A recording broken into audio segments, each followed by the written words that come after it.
Good morning, ladies and gentlemen. Thank you for joining us this beautiful Tuesday morning at the second edition of the Sustainable Finance Summit, brought to you by Stanbic IBTC Holdings PLC.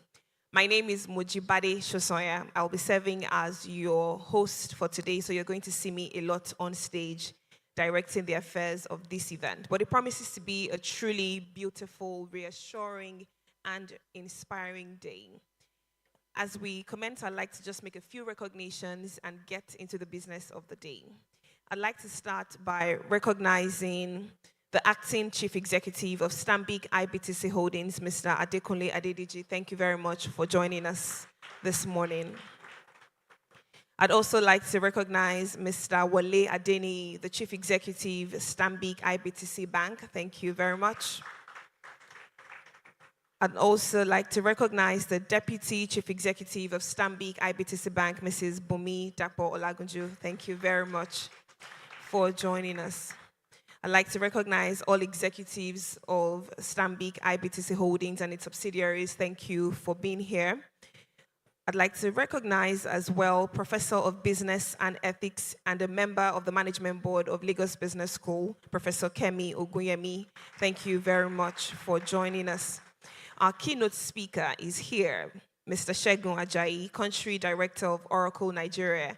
Thank you very much for joining us. To all of our distinguished speakers, our moderators, panelists, everyone who will be coming up stage at different points to share their thoughts, to share from their expertise, and of course from their knowledge. I recognize and celebrate you at different points. When it's time, I'll bring you up and of course recognize you accordingly.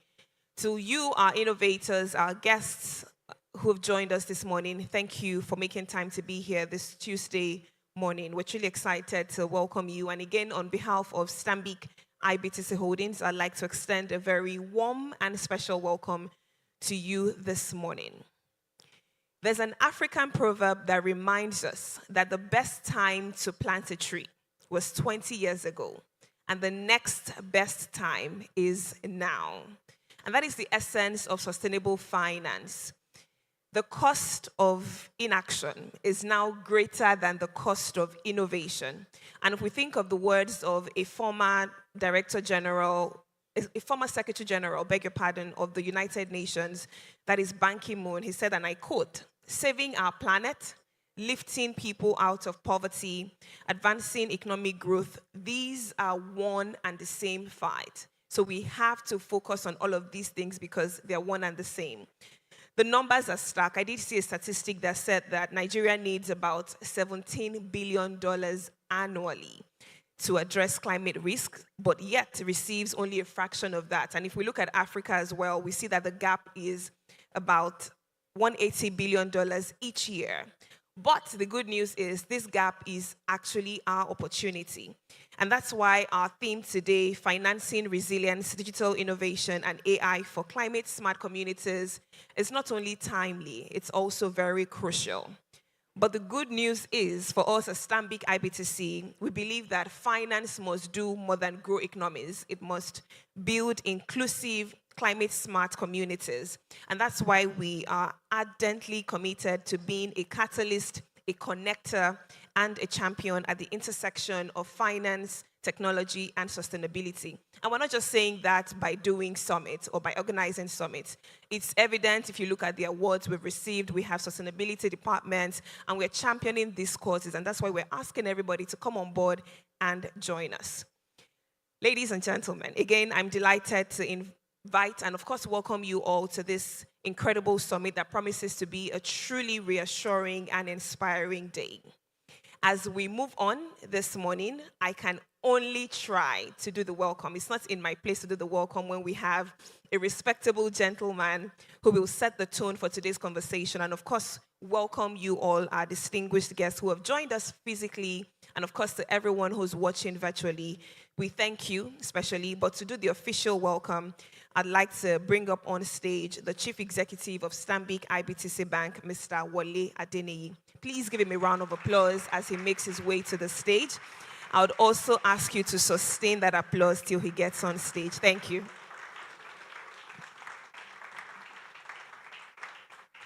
You are a fantastic audience for sustaining that applause. Thank you.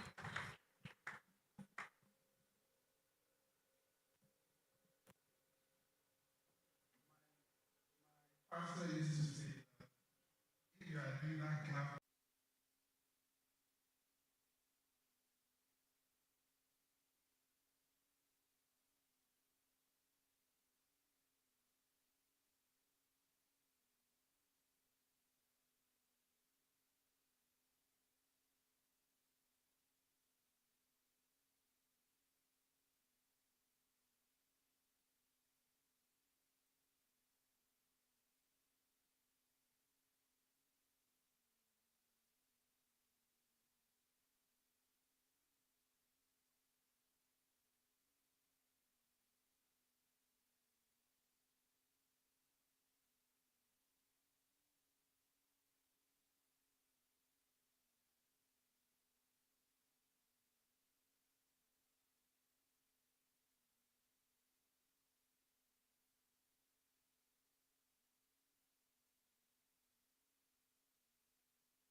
in 2024, we provided a 12.6 billion facility to M. Cooper and an $80 million facility to Sun King in 2025 to finance rural solar mini grid projects.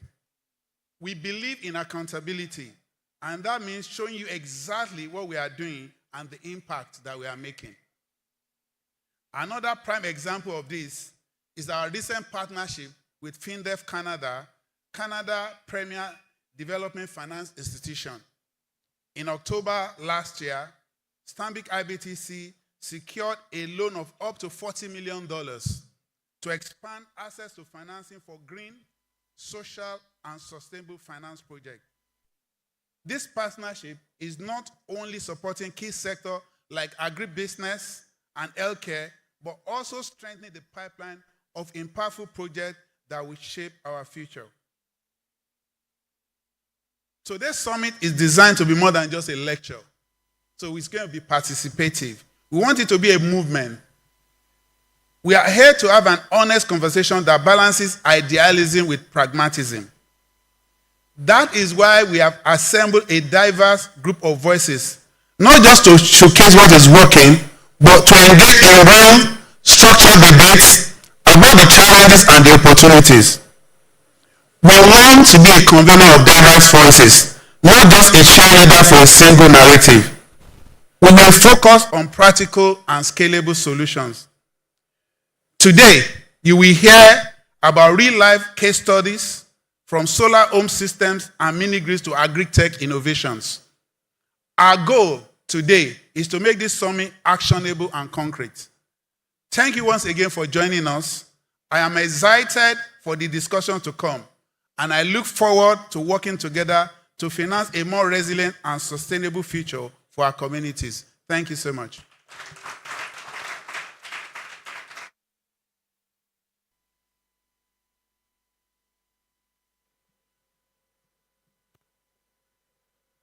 Thank you very much, Mr. Wale Adeni, Chief Executive, Stanbic IBTC Bank, for that reassuring welcome this morning.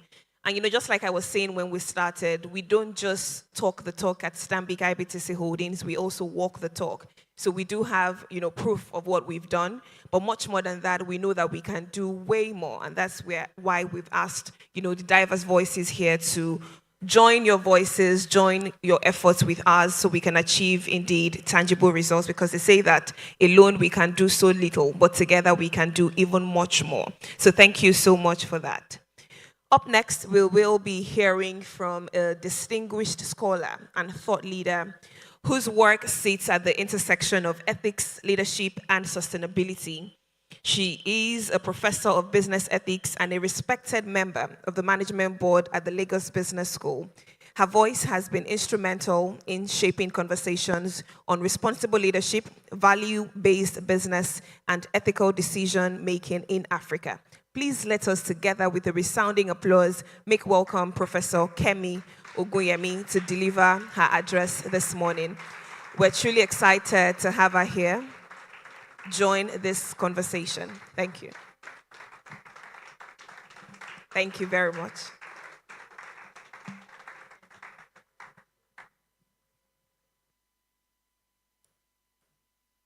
Distinguished ladies and gentlemen, welcome to today's event.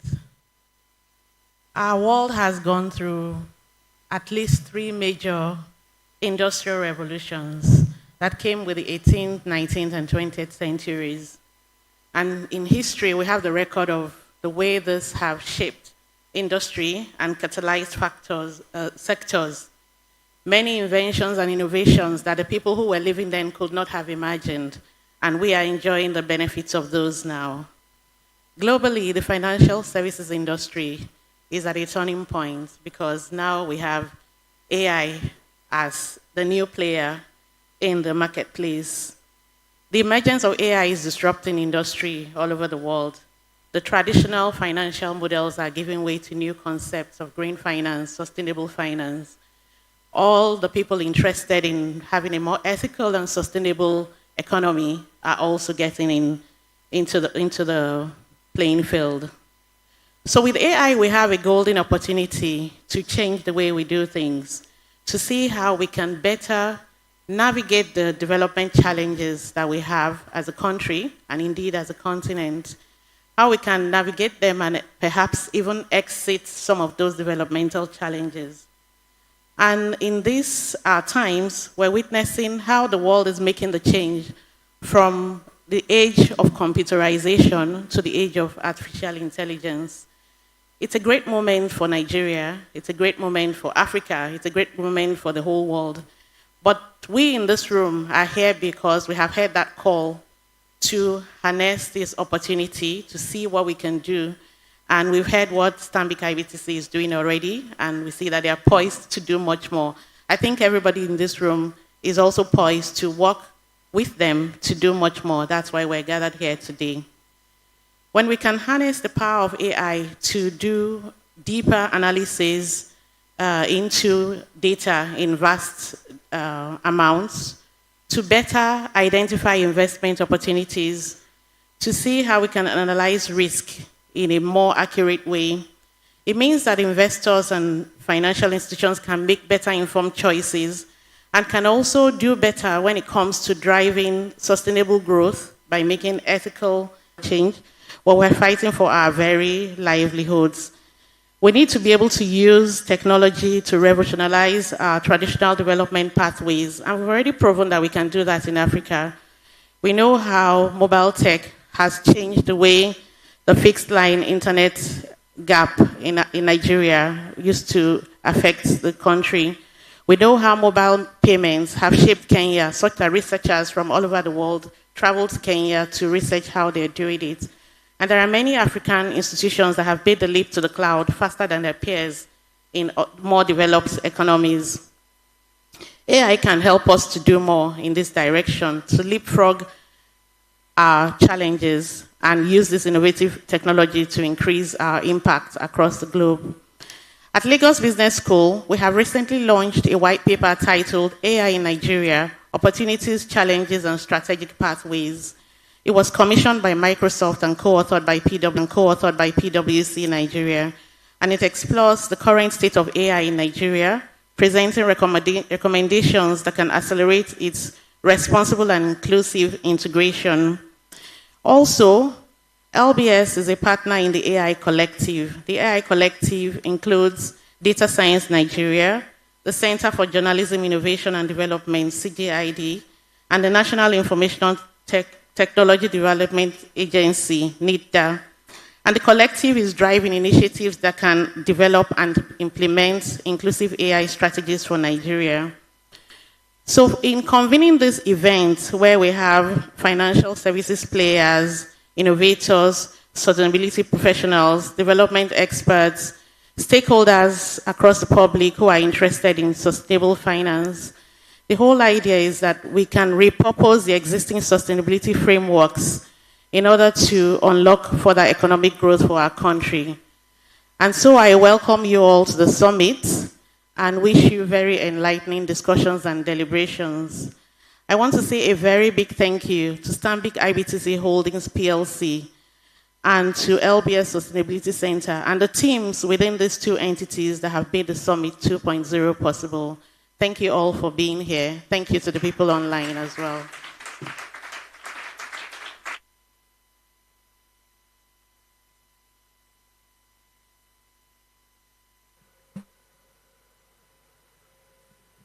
Thank you very much, Professor Kemi Oguyemi, for that address this morning. Such a great way to start the conversations. And we're also thankful to the Lagos Business School Sustainability Center for being a formidable partner on this summit. We're moving on without much further ado, and we will take our keynote address, which will, of course, speak to artificial intelligence and sustainable finance, steps for a climate resilient economy. And I'm delighted this morning to introduce our keynote speaker who leads at the frontier where technology meets transformation. With decades of experience driving digital solutions for not just businesses, but in society at large, he's currently the country director of Oracle Nigeria, one of the world's leading technology companies. Today, he'll be unpacking a subject that is at the very heart of our theme. Please join me as I make welcome on stage, country director, Oracle Nigeria, our keynote speaker today, who we're truly delighted to have join this conversation, Mr. Segun Ajayi. A round of applause for him. And like we've done for all other speakers, we sustain the applause till our keynote speaker gets here. Thank you so much, Mr. Segun Ajayi. We understand your schedule and you've made time to be here. We definitely don't take you for granted. Thank you.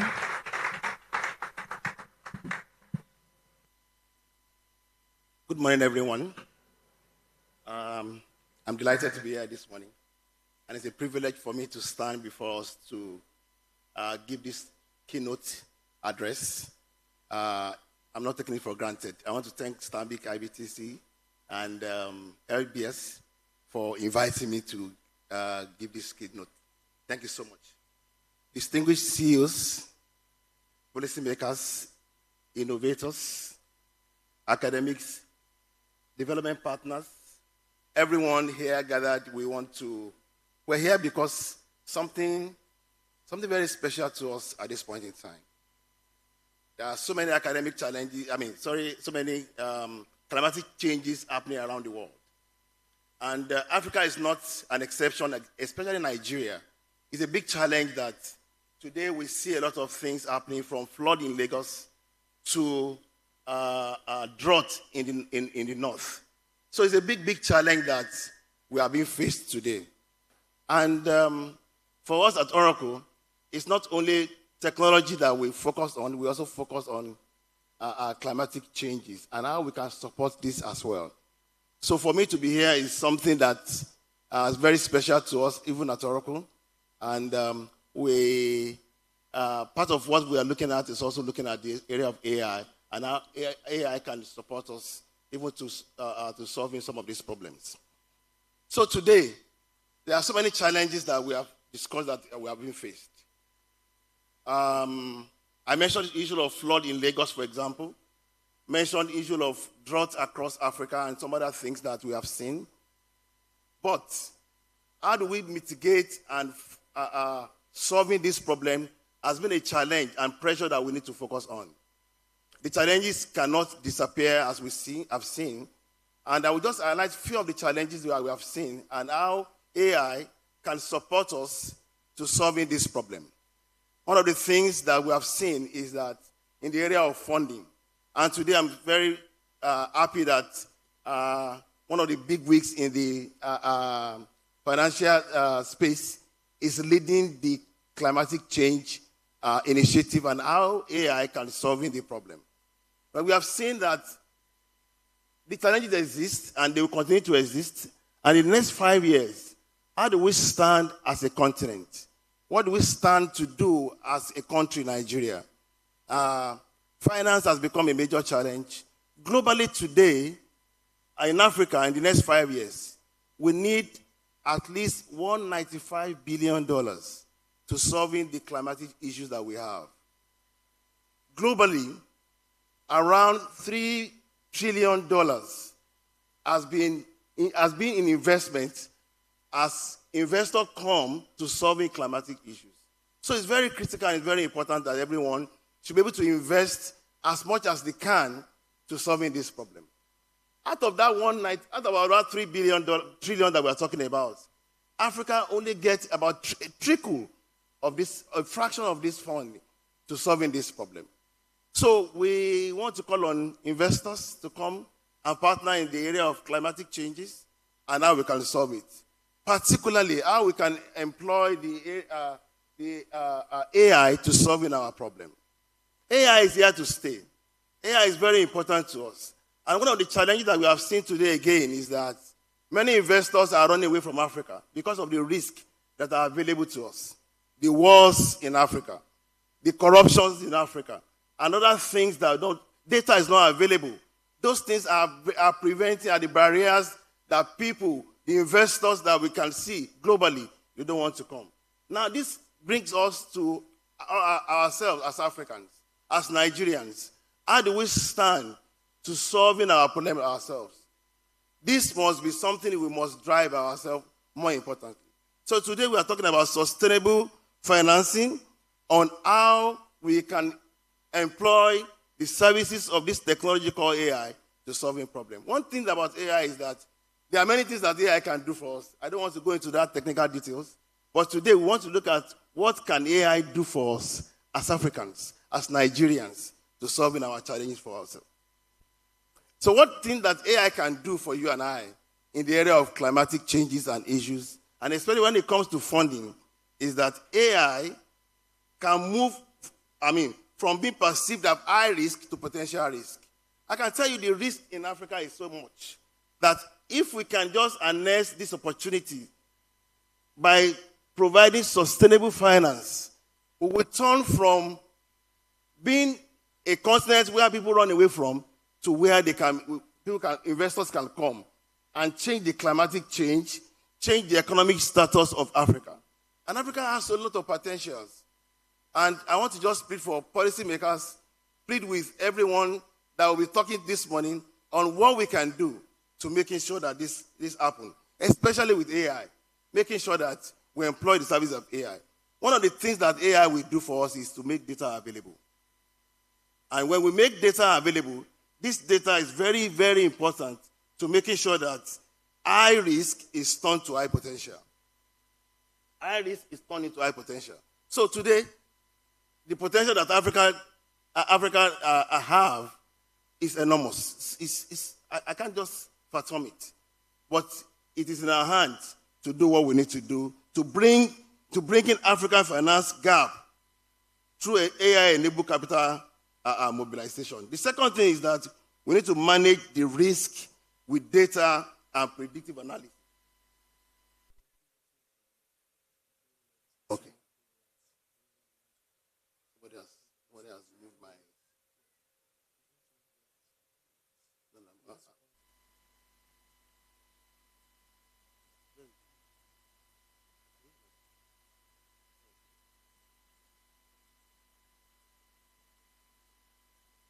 Okay, I think they are moving faster than my slides.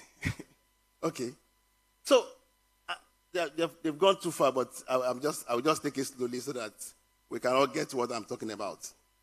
Yeah, so the potential that Africa has, we need to harness it. And we need sustainable finance to be able to do this. The potentials, I don't want to go about it because of our time. And the second thing I will just say this morning is that AI allows us to plan for tomorrow, not just to react to today's disaster. Now, I will just say something about this one. One of the things that has happened in Africa today is that most of the things that we have done in the area of climatic issues or changes is that has been very reactive. We have been very reacting to issues, especially around flooding. When things happen, we react to them. We don't have data to be able to plan and predict and forecast future or what will happen in the future in the next 5 years. Nobody knows. We are not God anyways. But the bottom line is that with AI, we can predict the future. We can predict what will happen in the next 5 years. And that is why AI is very important to every one of us at this point. And again, this data that we need, this technology that we need to put in place, requires a lot of funding. Who are the people that will put this money down? It is you and I. Everyone that can support in one area or the other can do this. That's the second thing we need to note this morning. The third thing is that climate resilience must not only be technology sound, but socially just. This is very critical at this point because most of the time, people find it difficult to be able to marry together technology and the people. Technology and the people. The people and technology must work together. We must be able to find balance because AI will not work on its own. It is you and I that need to implement and do things that we need to do to make sure that it works.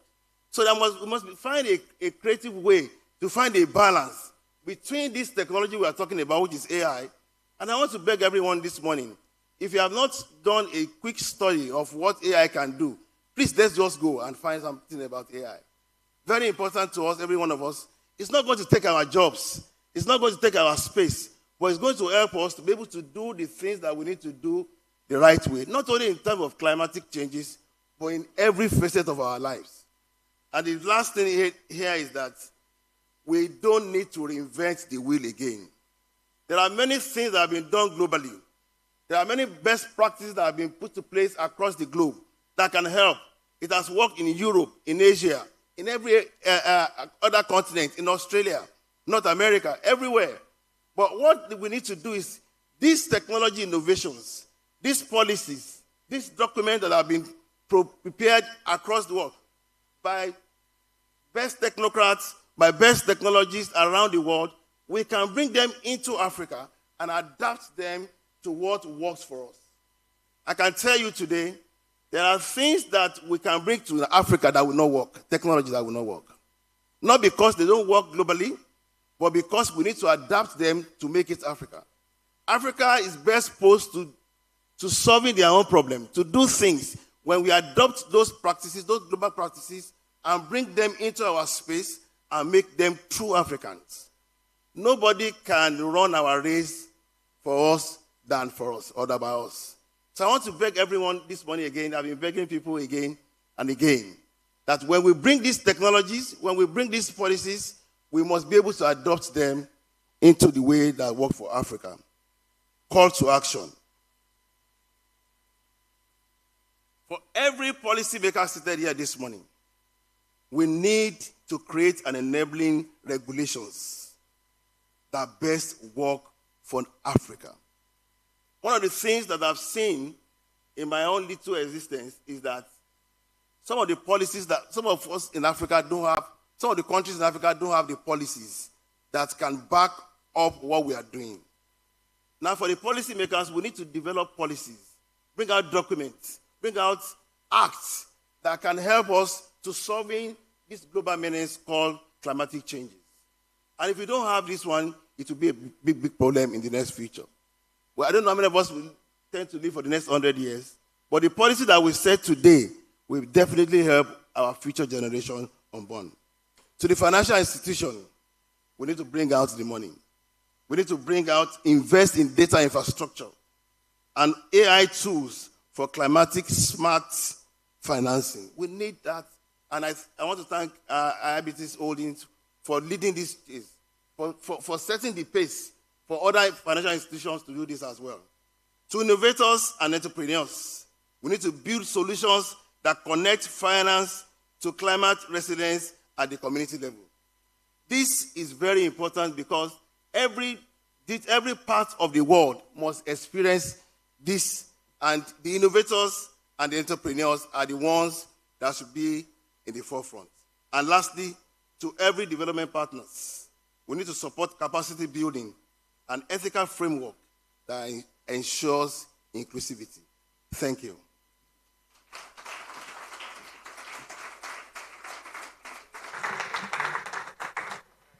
Please let's give another round of applause to our keynote speaker this morning. We're truly excited to have you. I'm keeping him on stage because I'd like to invite our acting Chief Executive, Stanbic IBTC Holdings PLC, to join us on stage. I'd also like to invite the Chief Executive, Stanbic IBTC Bank, and the Deputy Chief Executive, alongside all of our executive directors that are here, so we can take a picture in the center stage. Thank you very much. Thank you for your passionate appeal this morning and for your very thought-provoking charge to all of us. We all have different roles to play, and we must play those roles very actively and passionately so that we can save the planet.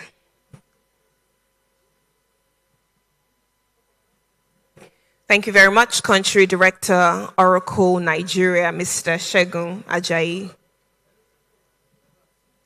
for joining us this morning.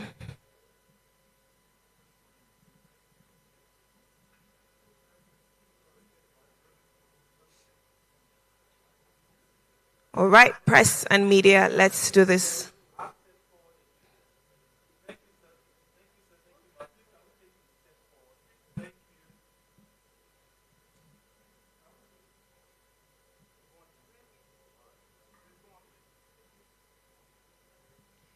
To all of our participants and guests online, we hope that you're having a great time, just like we are having here. At different points during the fireside chat, during the panel conversations, you'd get a chance to ask questions. So please don't feel left out. We'll have questions on site and would also take questions from our participants online.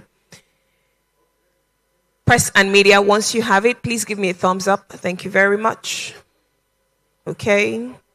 We have 10 more seconds. Please take.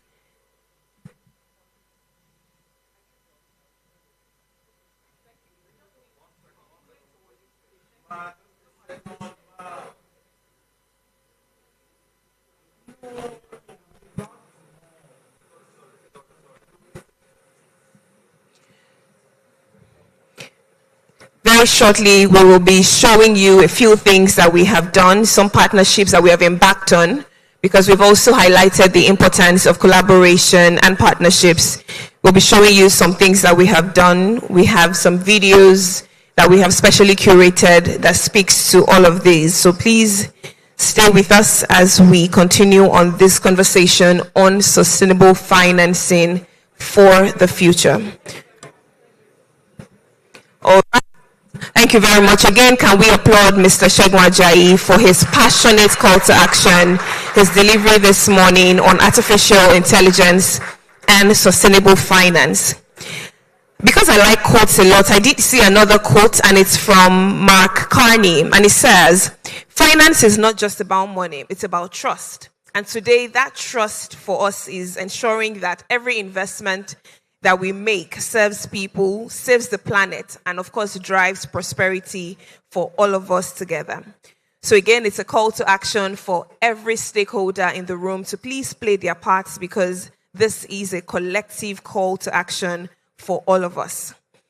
As we move on this morning, we will be emphasizing our commitment to building climate smart communities. So we have a video to unveil, but first, to speak to that project, I'd like to invite on stage Opeyemi Ogunkoya.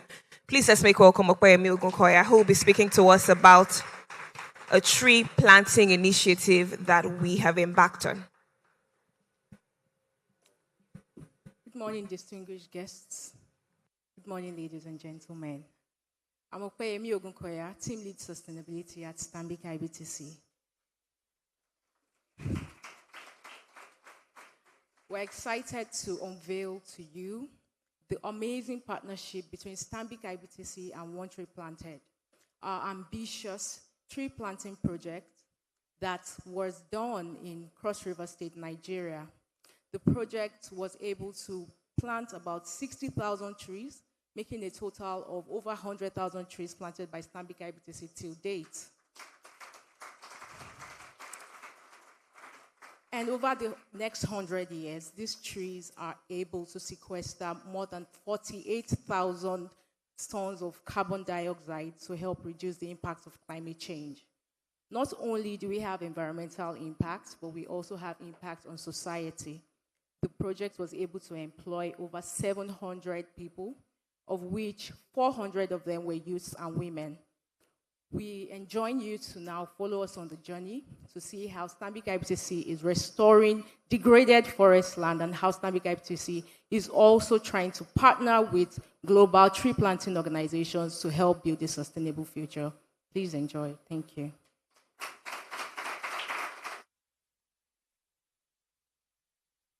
The vibrant sounds of the forest were silenced.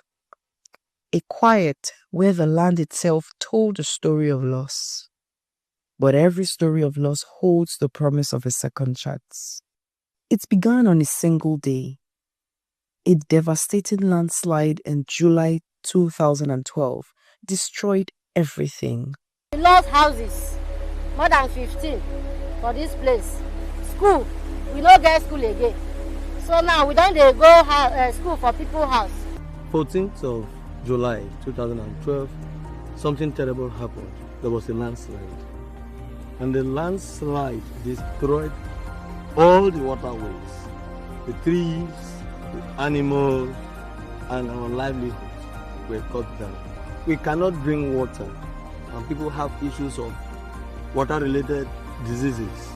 The fertile soil that once sustained them was washed away, leaving only stones and gravel behind. Their farms, homes, and sense of security were gone.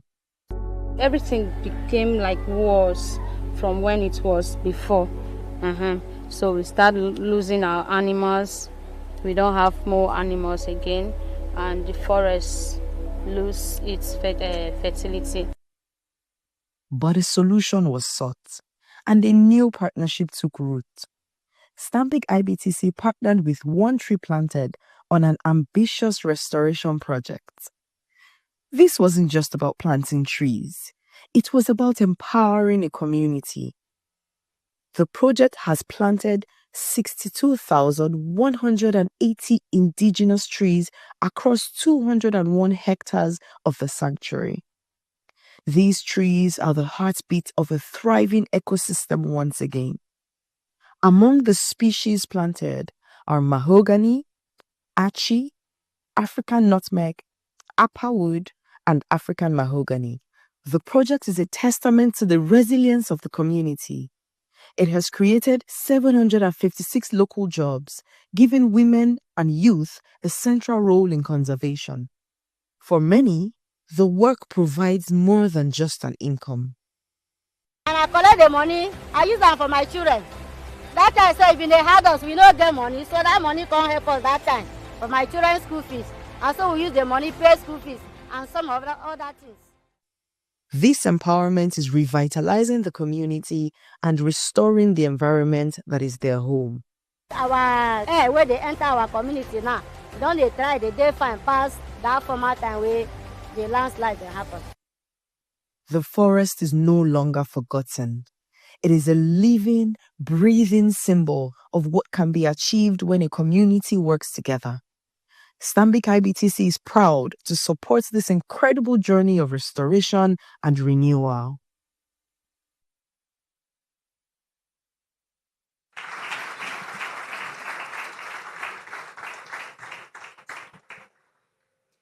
I'm excited that I didn't have to call for the applause because the video itself said everything that needed to be said.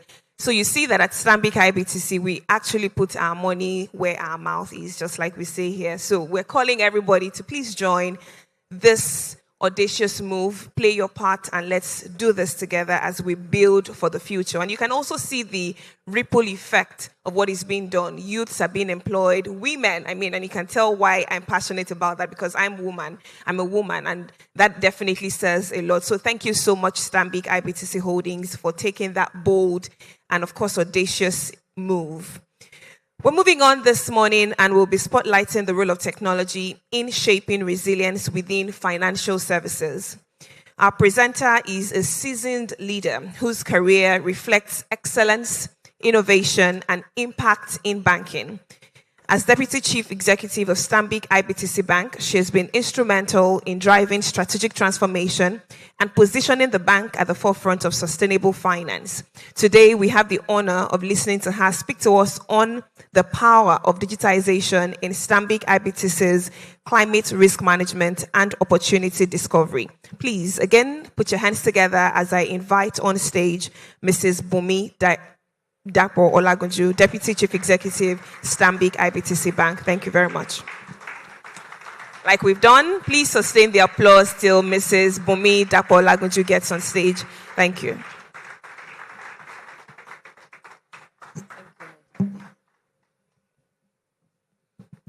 Good morning, ladies and gentlemen.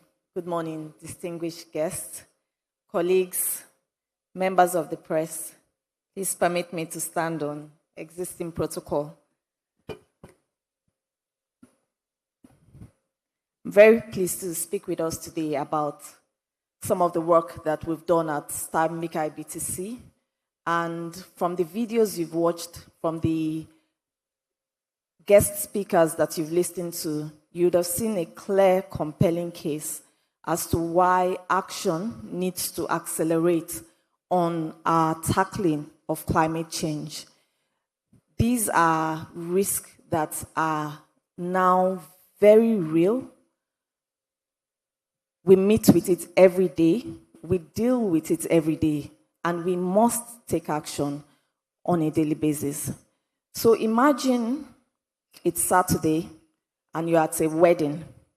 Of course, a typical scenario any weekend in Nigeria. But have you noticed that at such events now, it is a standard practice for us women to have a hand fan, electric-powered hand fan. So cast your mind back to 2023 to 2013. A practice like that would have been done with the hand fan, you know, the Chinese type ones that you flick. It was a fashion statement. 10 years later, it's not a fashion statement. It's a real need. There's heat. There's heat, and it's getting hotter by the day.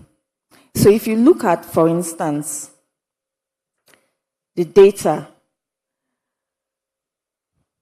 over that period I just mentioned, our climate, the heat has risen almost on an average of 10 to 15% every 10 years. And the projection into the future, of course, is that it's worsening. So we're moving from average temperatures of below 19 degrees Celsius 20 years ago to where we're seeing spikes now of over 40%, 40 degrees Celsius, almost on a regular day, and not just in Lagos, but across different parts of Nigeria. So it's a clear, compelling case. If you've ever seen someone who has had heat stroke or been a victim of, extreme heat, you would agree with me that this is something that requires significant action. And we don't realize how much of it really impacts us daily as we go about our economic activities or our financial activities or our family or social activities. But let me use the analogy of the frog that was put in cold water and then a fire was put under the pot. Now, as the temperature began to rise, the frog, given its nature, the type of skin, and its ability to really adapt to its environment, begins to absorb the heat and still stays in the water. But the heat continues, and that frog ends up getting boiled alive without jumping out of the water, without understanding when to regulate and exit a clear, compelling danger. So what am I pointing out? Like I mentioned, we've seen the videos, we've heard the keynote speaker, keynote addresses from Professor Kemi and Mr. Segun Ajayi. In Nigeria, when we analyze the risk, there are three clear features or three clear categories to us. The first was the physical risk, some of which I've spoken to now. The second was the liability risk. And the third was the transition risk. Now, for transition risk, again, we are beginning to see the pressures from that angle. So it is great that, yes, action has begun in a number of areas, policies that have come out, and more to come. Actions by civil society, actions by government. But we all understand that when there is change, there's also the need for effective change management to happen. And it's the same that happens with transition risk.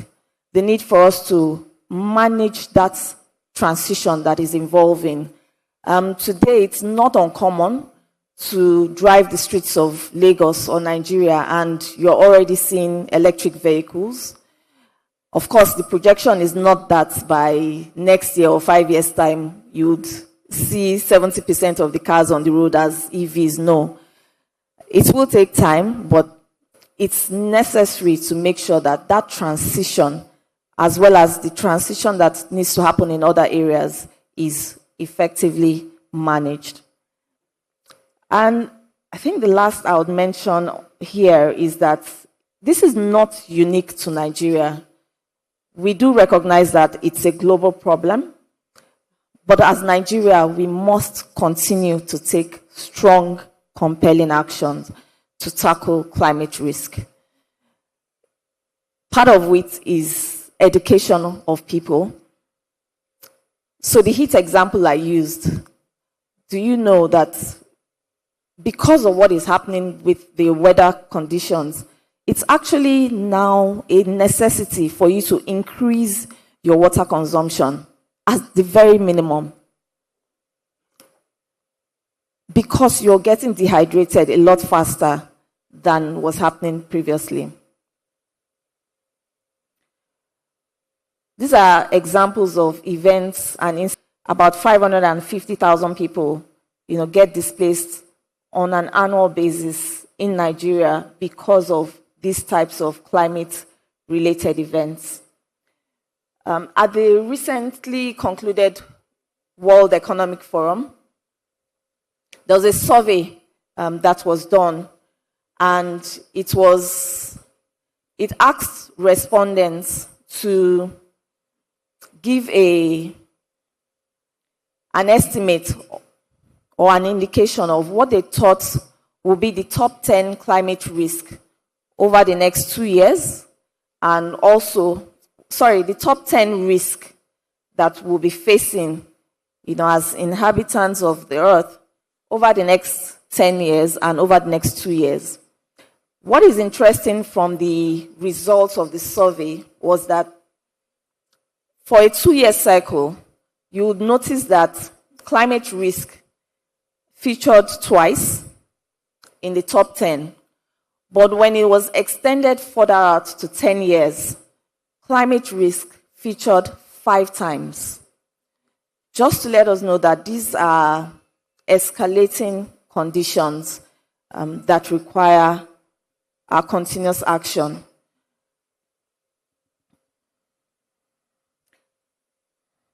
So at Stanbic IBTC, in line with our commitment to drive Africa's progress, Nigeria's progress, tackling the risk and the impact and opportunities from climate change is core to us. And looking at the top 5 climate risks that feature in the next 10 years, we've taken certain actions along some of this risk. As earlier mentioned, financing is key for us. Several hundreds of thousands of dollars, billions of naira channeled towards financing, green financing for sustainability purposes, tackling of the emerging risk from climate-related action. I also talked about education and the opportunities therefrom. So while we work with our various partners, stakeholders,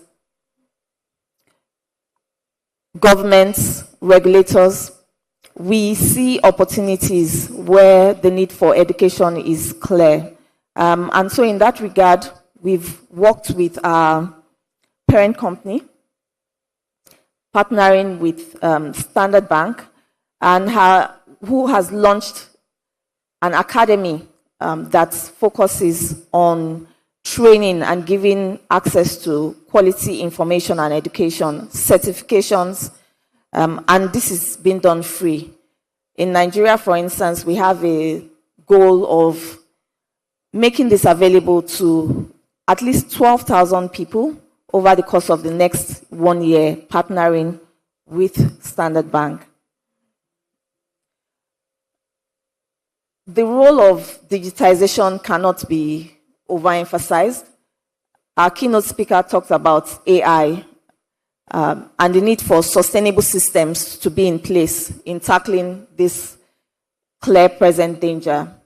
But there was a common thread from what he spoke of, which is something that we have also clearly seen in the work that we've done so far, and that's the need for clean, correct, timely data that can be used to forecast this risk and forecast how best to mitigate them in a more sustainable and accurate way.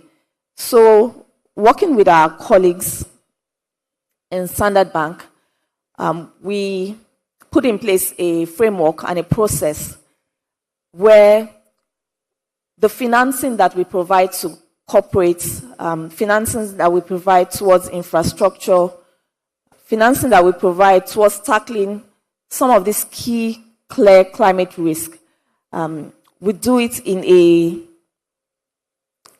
sustainable, clear framework. We've identified these core areas where our loan book, working with our esteemed clients, we take it through the rigor of assessing as accurately as we can this risk and the impact that they would have on those facilities. We believe that there is significant value to be extracted by doing this. And so in doing this work, what we've done is put in place a design and a dashboard, a digital platform that enables us to assess these risks and their impact on the various facilities and programs that we run with our clients and stakeholders. What you see on the screen is an extract of that platform, which enables us to access the type of risk, also enables us to therefore know where in our portfolio, which sectors are impacted, and be able to take actions to mitigate these risks. For instance, some of which could be how we do the insurance for these portfolios and assets. Some of it also dovetails into the way we structure those assets, and the data from these assessments also informs how we do future assets and structures. One thing that is clear to us is that this dashboard and this platform that we've put in place needs to become as real-time as possible.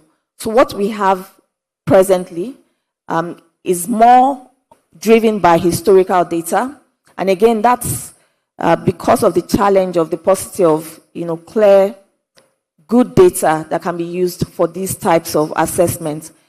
So this is an area that we are committed to investing in, and it's a journey that we're not walking alone. We've identified fantastic partners, some of whom you would hear today, and some of whom will be discussed on the panel session. Partners that we work with to enable us meet some of the objectives we've identified when it comes to scope 1, 2, and 3 emissions and how we work towards net zero as a company and also impacting the country.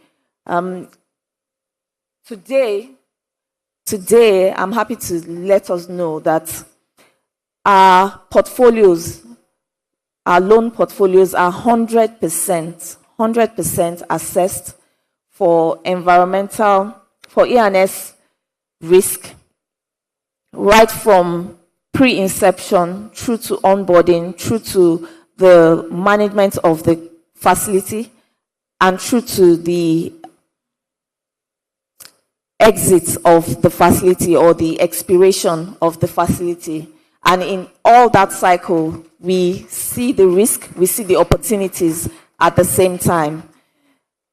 Now, speaking to the opportunities that have come because of this method and process we've adopted and systems in place, it has informed some of the work we've done around green financing in our loans origination. It's also informed some of the work we've done in optimizing the portfolios that we have with clients, and also in advisory to those clients where increasingly, we're glad to see that a number of them are beginning to take up this journey and embark on it alongside us.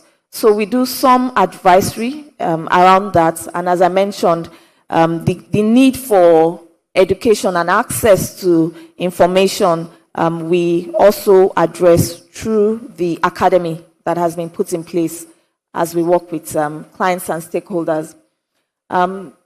In the opportunity discovery process, one of the key partners we've worked with is Mundo Zango, and they're working with us on our net zero target, reduction of our CO2 emissions. So remember Mr. Ajayi mentioned that because of the paucity of data, it's even difficult to tell where we are as a country when you're looking at the level of emissions.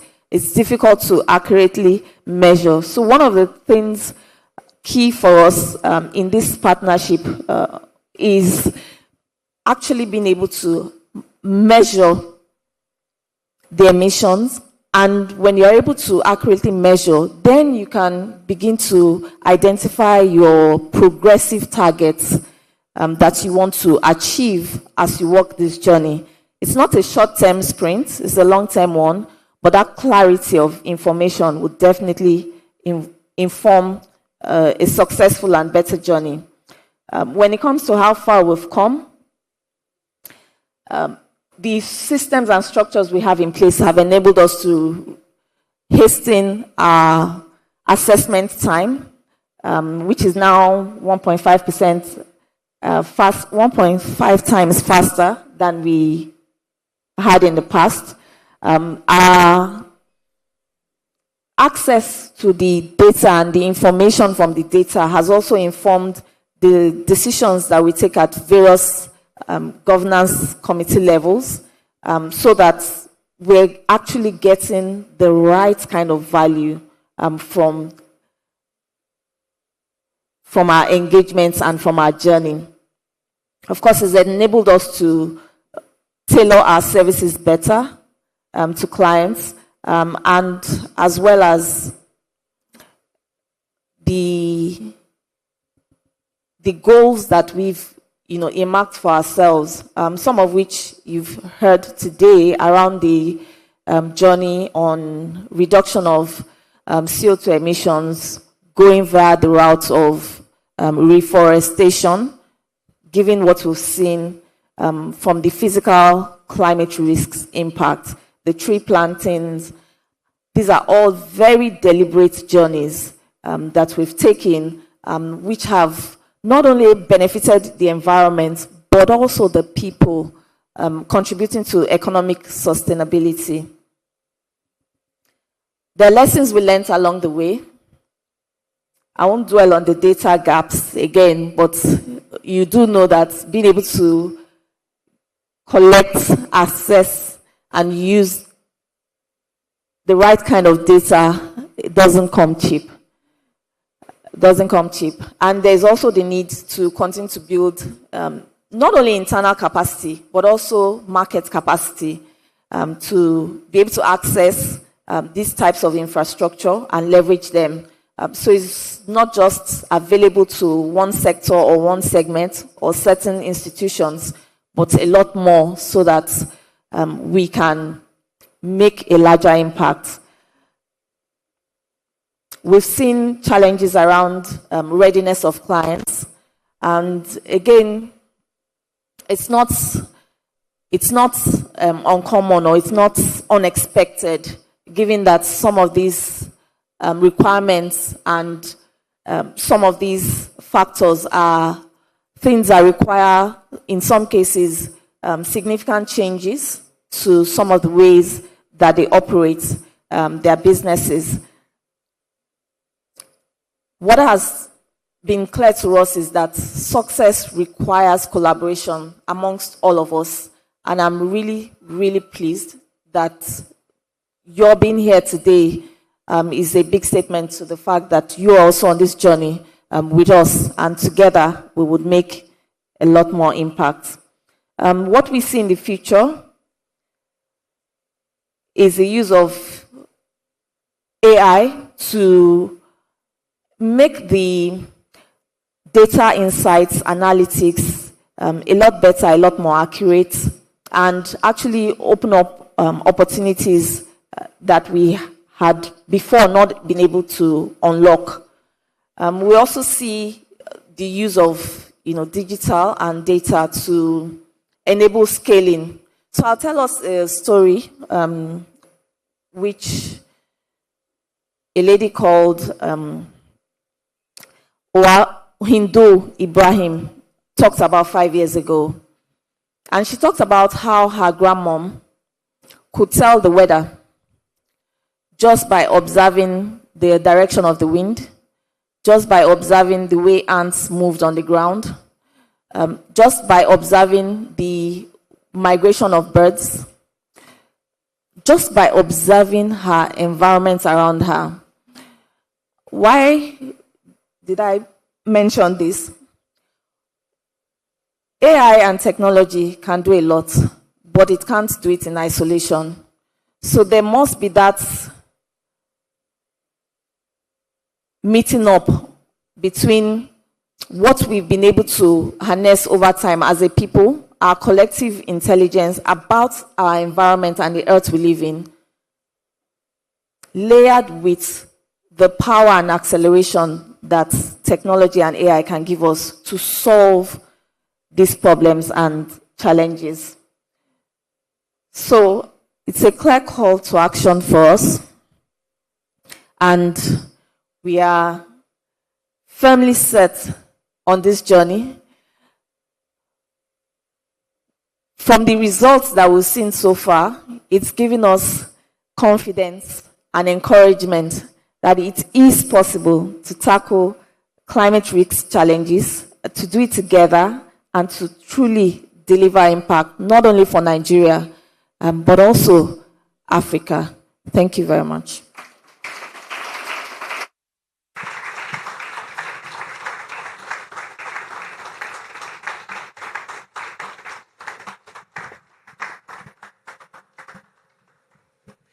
Thank you very much, Mrs. Bumi Dayo Olagunju, for your presentation today, our Deputy Chief Executive, at Stanbic IBTC Bank.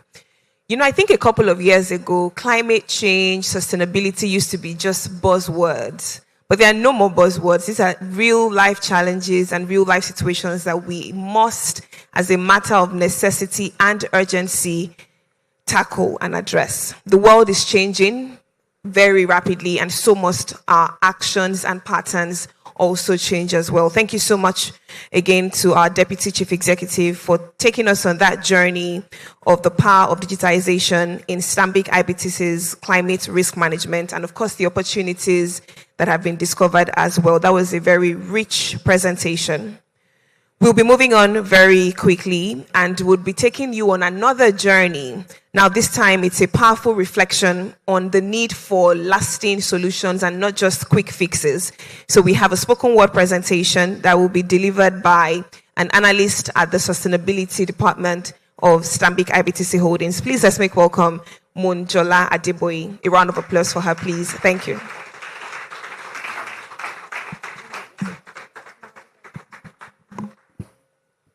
Hello everyone, good morning.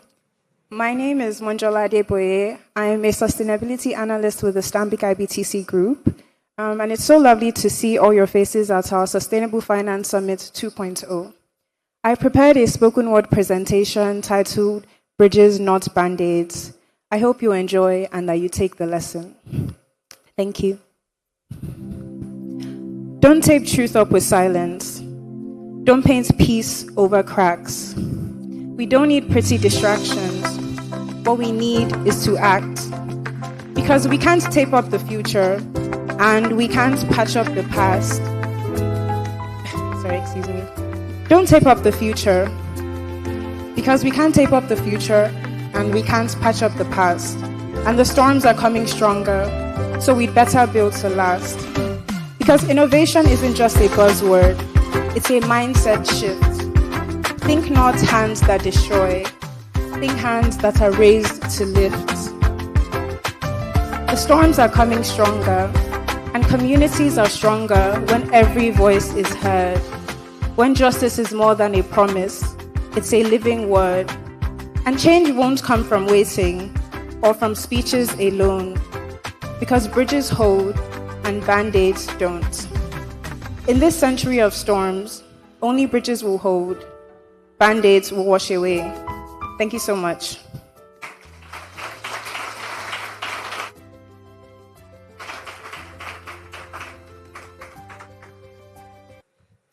Thank you very much, Monjola Adeboye. Bridges, not band-aids. Absolutely correct and true. We'll be moving on to our next presentation, and this presentation takes us deeper into our theme for today's conversation. The subject matter for this particular presentation is From Algorithms to Economic Impact, Realizing the Promise of AI in Sustainable Finance and Climate Resilience. To do the honors of making that presentation, we're delighted to have with us a partner, Tech Risk and Assurance at KPMG Africa. Please, let's give a resounding applause as I make welcome on stage Lawrence Amadi, who will be making that presentation today. We're looking forward to a robust conversation on From Algorithms to Economic Impact, Realizing the Promise of AI in Sustainable Finance and Climate Resilience. For all of our participants who are joining virtually, we'd also like to thank you because we know that you would have loved to be in the room, but you're joining virtually all the same, and we're excited to have you online. Just to remind us that we will have conversations. We have a fireside chat, first of all. Then we would also have a panel conversations where we have a lot of stakeholders who will be speaking on the topic, Closing the Climate Finance Gap, how digital platforms are unlocking capital for grassroots resilience. That's such a rich conversation, and we have many distinguished speakers who have been chosen for that conversation. Of course, you get the chance to ask questions and send in your contributions, even though you are not physically in the room.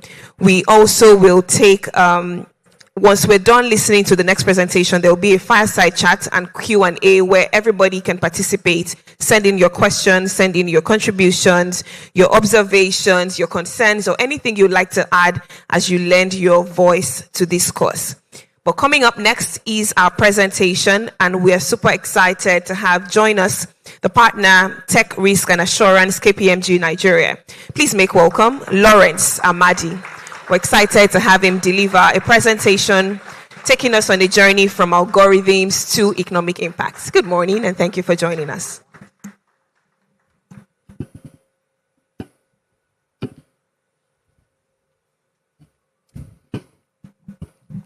Good morning, everyone.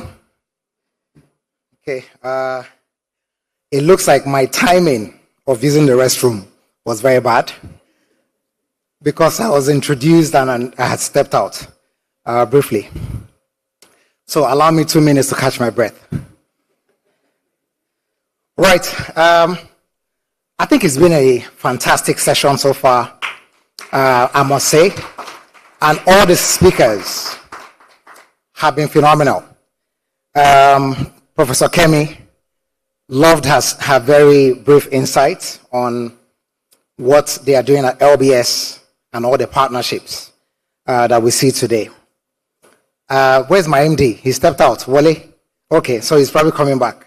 Bumi, your presentation had so many insights on there, and I think it'd be nice for people to absorb some of the data lens to it. Segun Ajayi, totally loved what Oracle is doing on the journey. Mojola, I think I missed your spoken words, but I was listening to some of it when I was stepping out, and absolutely fantastic. I'll spend some time. Okay, I have the clicker, and I think there are a few slides. Okay, so this would work. How many people watched the Ballon d'Or yesterday? I'm happy to see more ladies raising their hands. It tells you that the ladies are keyed in. What do you think when you just try to imagine the impact sports is having today in helping us have a sustainable world? Because again, this is all algorithm. And I will probably use a lot of analogy as I take you through my presentation. There's a reason why Arsenal's matches get shown on Sunday, prime time. Because they've gathered data over time, and they've realized that because majority have to go to the stadium to watch these matches. And for those of you who don't know, in the UK, not a lot of people want to pay the Sky subscription of £90 per month because the ticket cost is cheaper. So they rather go watch their home teams than, pay £90 for, so many other stations that they probably may not follow. So they stay with free to air and then they watch these games live. So there's a reason why we have then seen a lot of, AI getting sucked into this whole development that we see today. In the 90s, the music that we listened to the most in Nigeria was mostly the Black American songs. And then maybe you hear, when they start playing Fela, then the club is about to shut down. That's the song they used to send you home. But then, as time moved on, the Tetwheelers, Idris Abdul Karim, Two-Face, Jazzman Olofin, I love the name, Jazzman Olofin.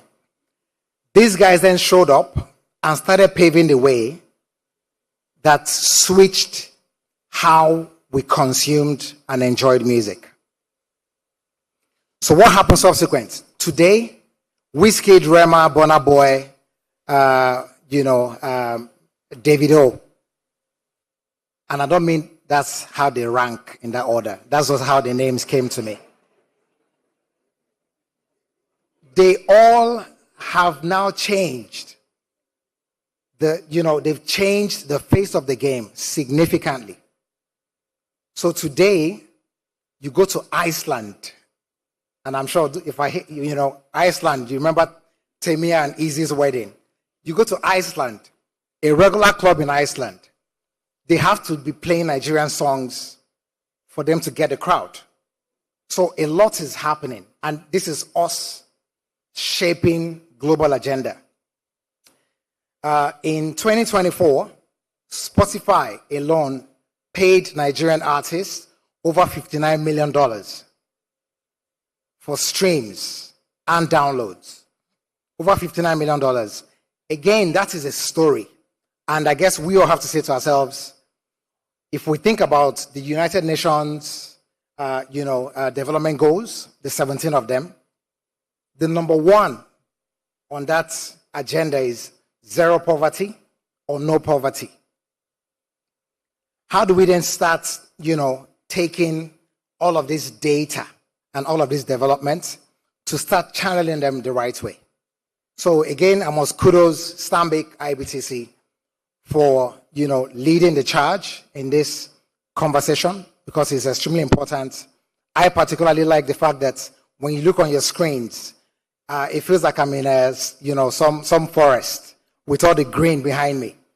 Very lovely idea. So I think kudos to all the organizers for pulling this off. But the other point I was going to make is, I guess Stanbic had to get KPMG into the room because both Stanbic and KPMG have a lot in common, and it's the color blue.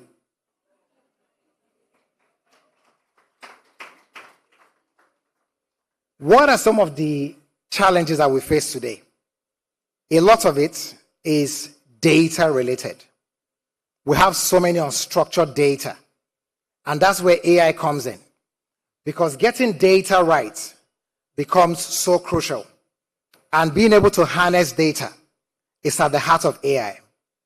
So when you hear artificial intelligence, what does it mean?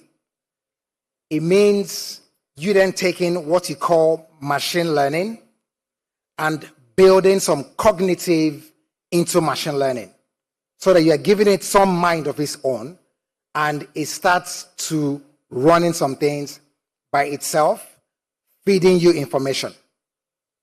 So when you hear the terminology AI, because it's probably one of the most used words of the last 3 years, you have to think about the journey for data and how data will continue to shape agendas. Today, we're now going beyond just the AI. So we're talking agentic, we're talking AIQ. And all of those concepts, again, is the enhancement in the algorithm that is getting them better. When some of us started our careers, the basic scripting we did was in ACL, Audit Command Language. Today is Galvanize. That scripting we did then, would help us either recalculate interest income, interest expense, help us determine that interest income is not understated or overstated, or the bank is not losing revenue. Today, the analytics has gotten even way better, because you can then, instead of going through the trouble of writing those scripts and checking that the syntax is and all of the content in the script makes sense, those things have been, put into a single click of a button, and all of that check happens automatically. But it even gets better. So today, we all heard Bumi talking about how you track and capture information seamlessly. You need a lot of effort to pull that data and make sense. Now, imagine measuring things that are data, activities, to measuring intangibles. Intangibles like when 400,000 households power their generator, and you need to measure how much, carbon that they're emitting. That's what the conversation we're having today is channeled towards. Sometimes we don't think about how many people potentially could get sick because the telecoms masts around the neighborhood, they haven't done a proper environmental impact assessment in deploying those. Sometimes we also don't think about the impact of having homes where the generator fumes are not channeled properly. And you end up having people, kids, and just humans getting sick. And that's why it's important to think about the measurements and to think about the monitoring and to continue to evaluate. If you think about how much do we also need in getting this done, Shengo already spoke about Africa getting the least amount sent in this direction. So, I mean, what's the charge or what's the plea? We need the powerhouses like the Stanbics, and other big partners and major players to keep pulling that fund in Africa's direction. I would try to fast track on my slides because I have very limited time, but I must also tell us a story. Between 1977 to 1982, Cameroon constructed a dam. The dam is called Lagdo Dam. That dam is in the southern part of Cameroon and is meant to be terminating in some parts, of Nigeria, just depending on where the water levels rise, and there's an overflow.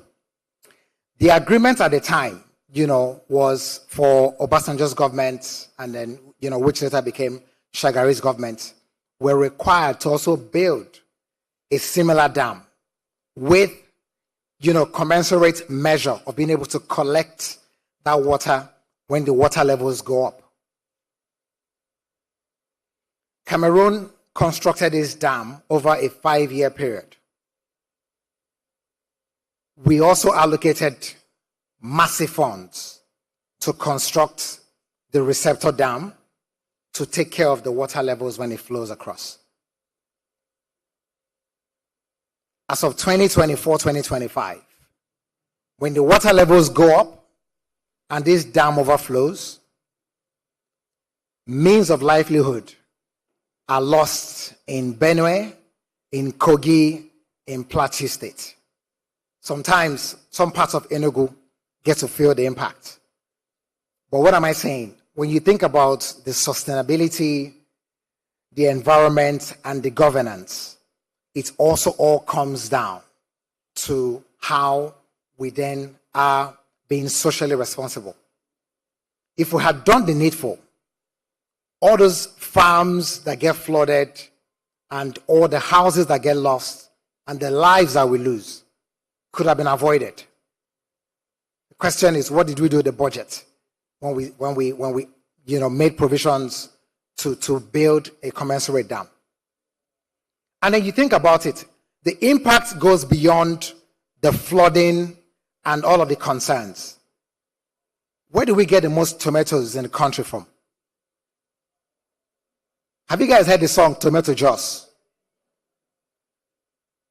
If you have those areas underwater and it impacts all the things they've done during the plantation season, of course there's going to be shortage.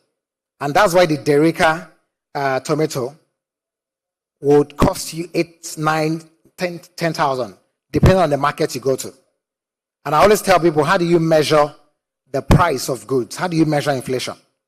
I like to measure it with ewagoin and rice. And, because I love bread and ewagoin. And not just the bread you see on the island, though. I love agege bread and ewagoin. And you've got to use agege bread and ewagoin to measure the price index. Because it's the one true way to be able to tell how the average Nigerian is coping with life.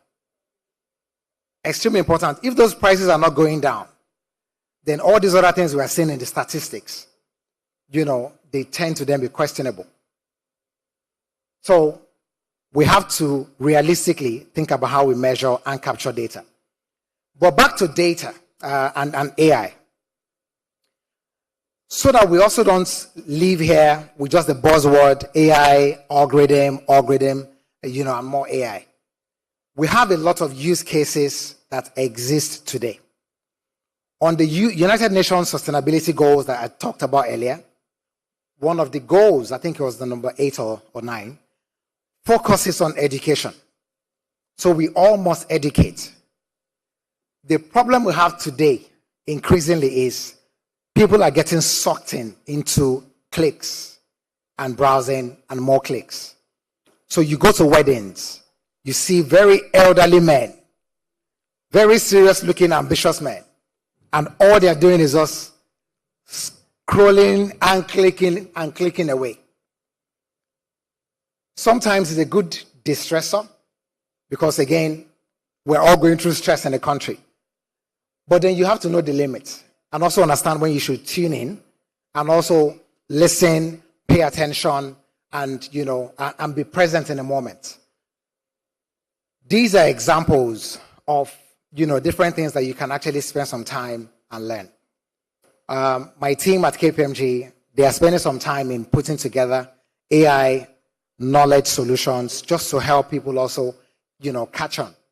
Because today, some people use Copilot, and they use Copilot a lot in maybe creating or writing some basic essays, rephrasing emails, putting out some simple essays, and the likes.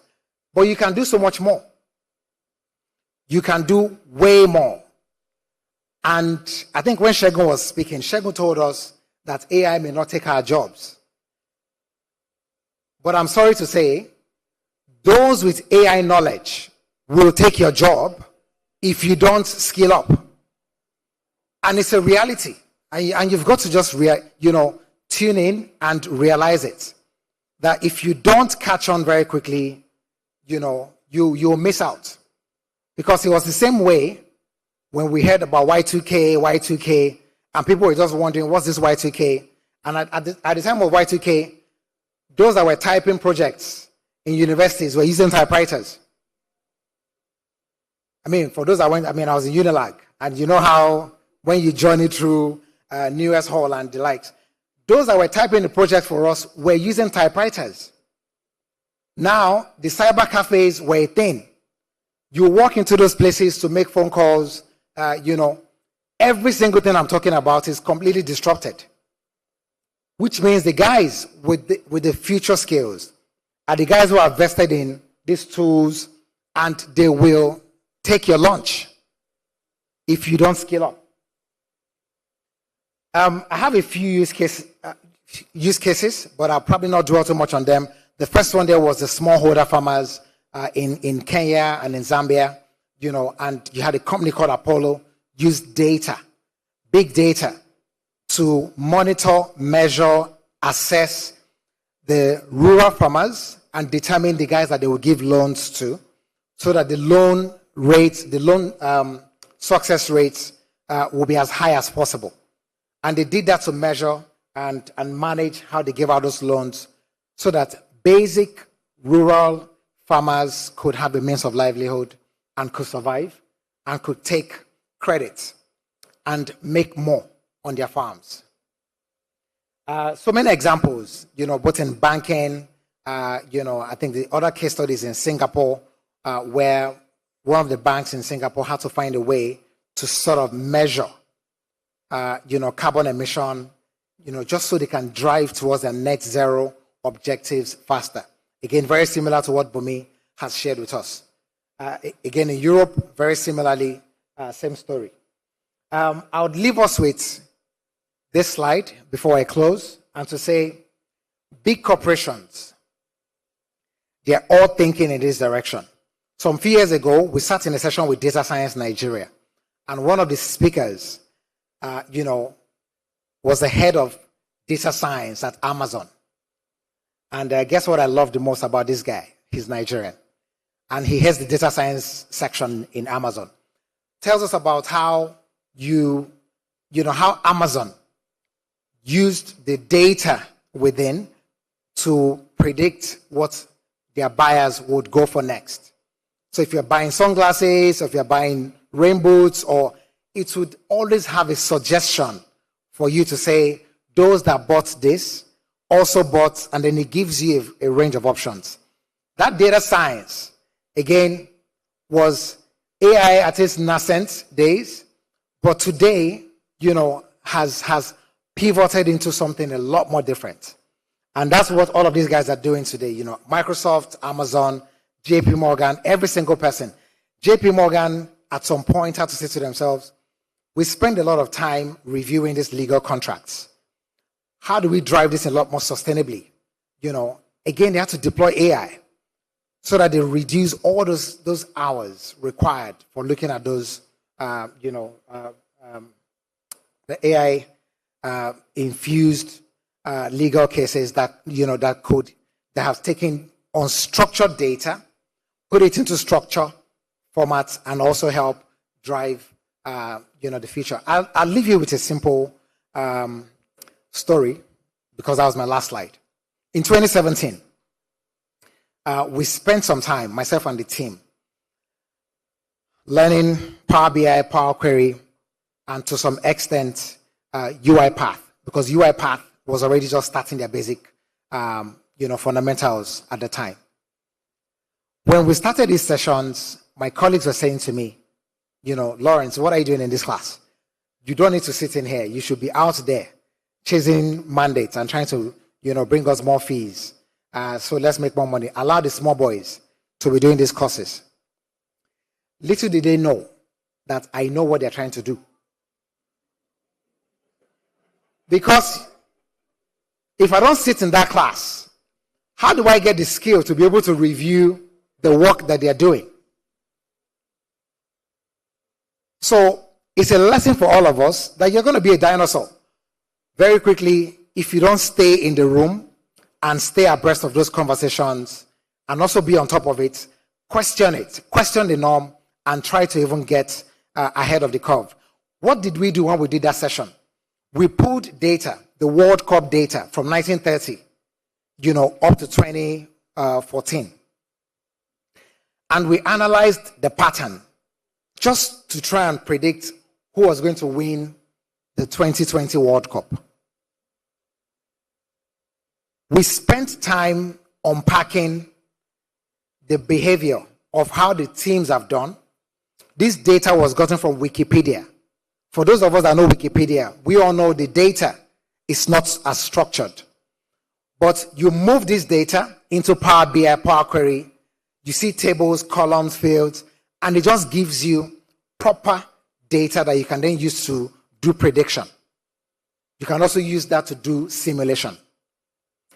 I'm saying this story because I've got an accounting background. I studied accounting in university, but my forte is in telecoms. I've done all these things in AI.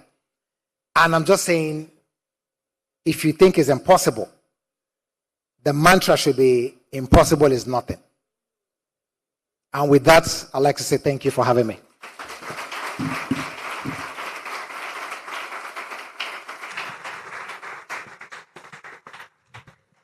Wow, let's give another round of applause to Mr. Lawrence Samadi for his very insightful presentation, laced with a lot of humor, but the message was clear. And he also ended on a very powerful note. Impossible is nothing. We're moving on quickly, and we will have a fireside chat conversation. So again, I'll be bringing up very shortly Mr. Lawrence, but we'll be delving deeper into this conversation because we want to hear more. And I'm sure there are persons who have questions in the room and persons who are joining online as well who have questions for Mr. Lawrence. We will also invite on stage our moderator very shortly.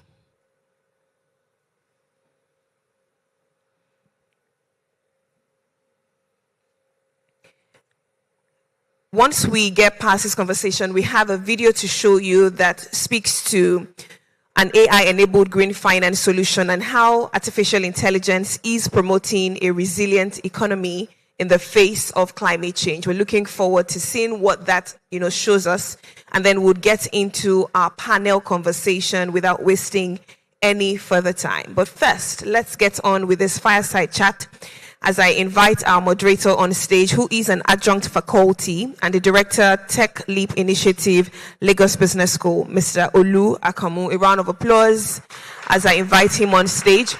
He will be steering this conversation and, of course, digging deeper into the insights presentation that we just listened to from our very eminent speaker, Mr. Lawrence Samadi, partner, tech risk and assurance at KPMG Africa. And of course, I'll be inviting him on stage again. I'm sure he's caught his breath for a few seconds, so we'll have him back on stage and they will have a robust conversation. After this, we'll throw it open to the audience. If you have any questions at all, we'll take your questions for a few minutes. And to our virtual participants, you're not left behind because we'll be harnessing questions from there as well. Over to you, sir, for the conversation. Thank you. We have 20 minutes. We'll try and make it as interactive as we can. Lawrence, thank you for an excellent presentation. The big thing that struck me in your presentation, and a recurrent word or double word, were unstructured data. So I'll be putting on a former cap of my previous life as a former banker.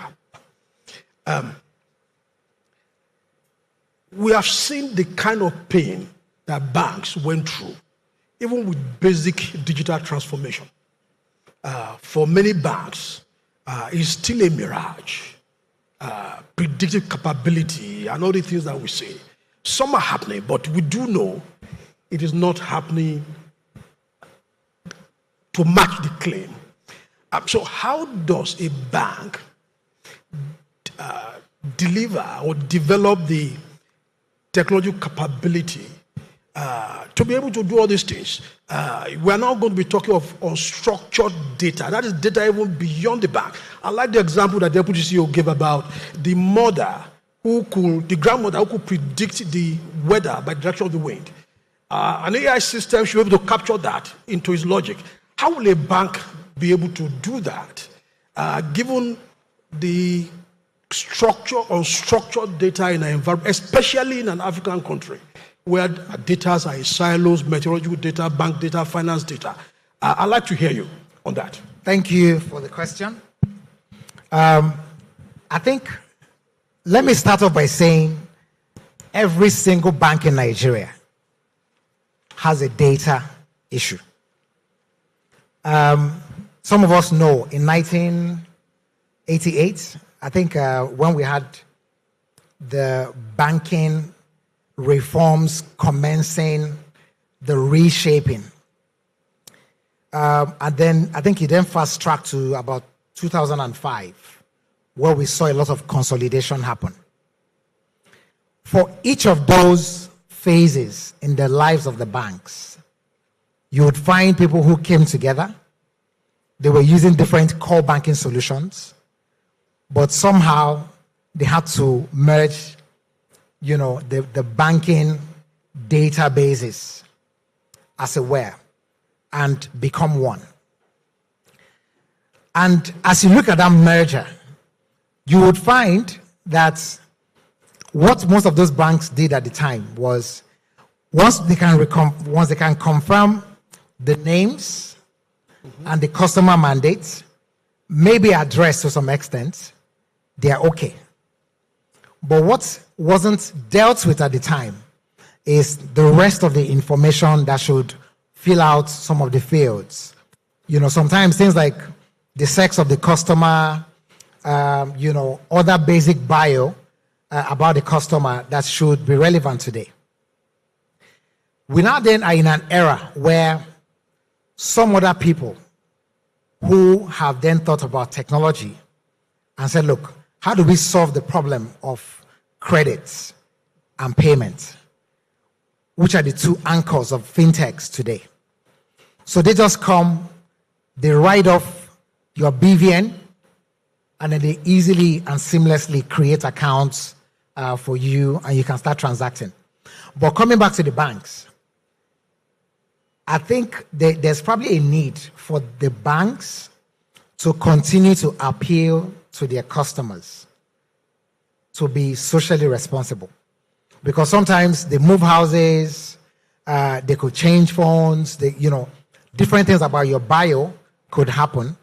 But if you don't come to your bank or you share that information willingly... Can that be predicted? Yes. Will an AI system predict the customer that can move houses and proactively put that into the AI system? Those are the kind of flux that we have to deal with. So again, can that be predicted? The answer is yes. Okay. And I'm sure there are some people who, when you maybe check their history of where they have stayed the most, where they signaled on their phones, is bouncing off a base station controller the most. If you see a pattern that suggests where this person has been, and then you sort of take an average of what has been the picture. If in the morning hours, you can see a certain pattern that is knocking around Maryland and Tony, and during the day, for the most part, this thing is in VI, and over a 3-4 year period, what used to be Maryland and Tony changes to a Lekki Phase 1 or Shango Tedo, it should then tell you that this person is not in this area. But what will it take us to get that data? It will require a lot more alliance, partnership, collaboration with the source of that data, which will be a telecoms provider.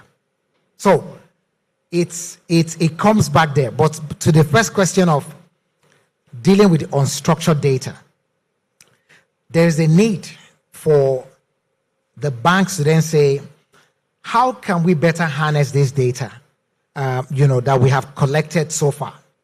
When we created these accounts, what sort of behaviors or patterns did we see? And today, what sort of patterns are we seeing?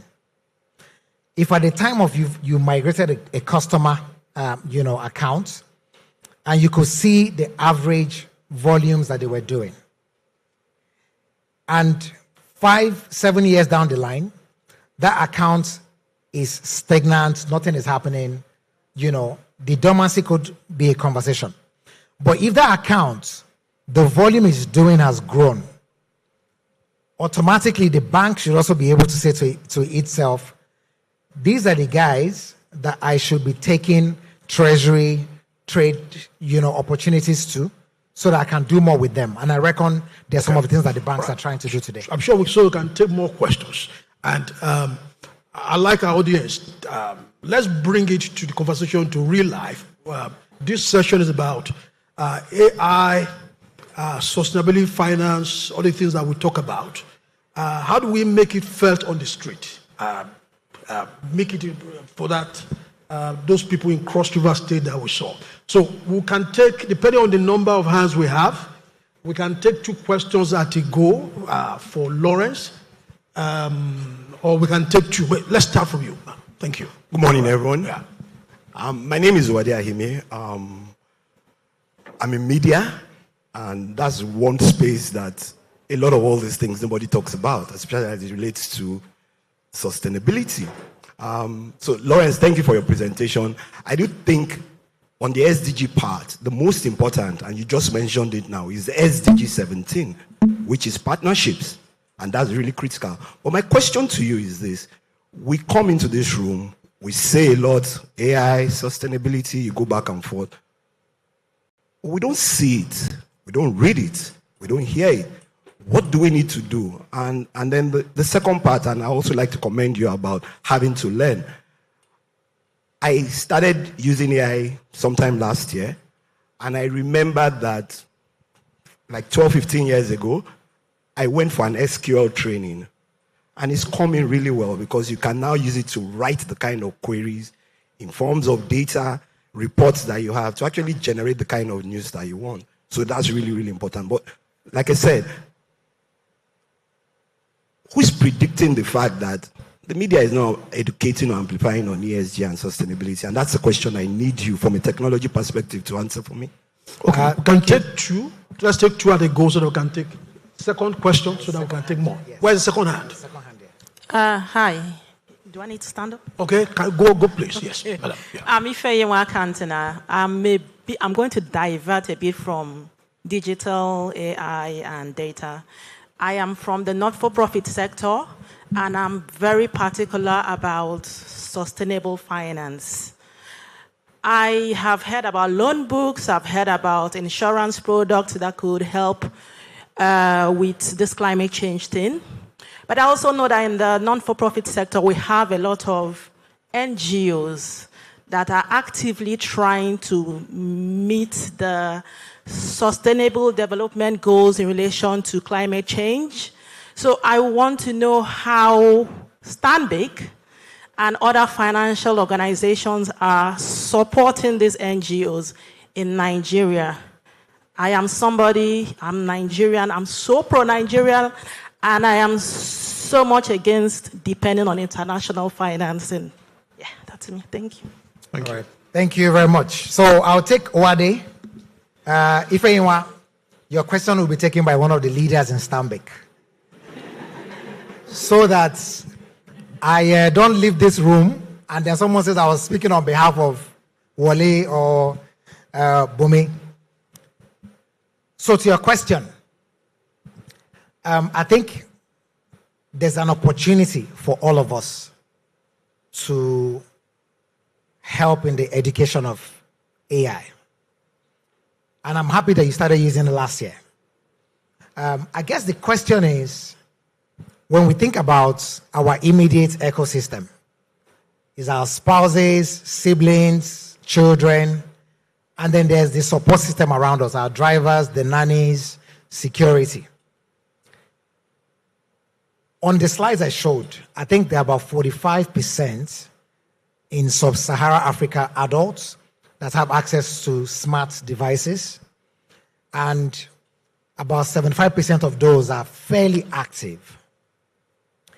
You may easily find that your security guy or your nanny will spend more time on TikTok or Facebook rather than being on any of the educational sites or pages. Again, is a function of what's their everyday need and what's the everyday satisfaction derives from.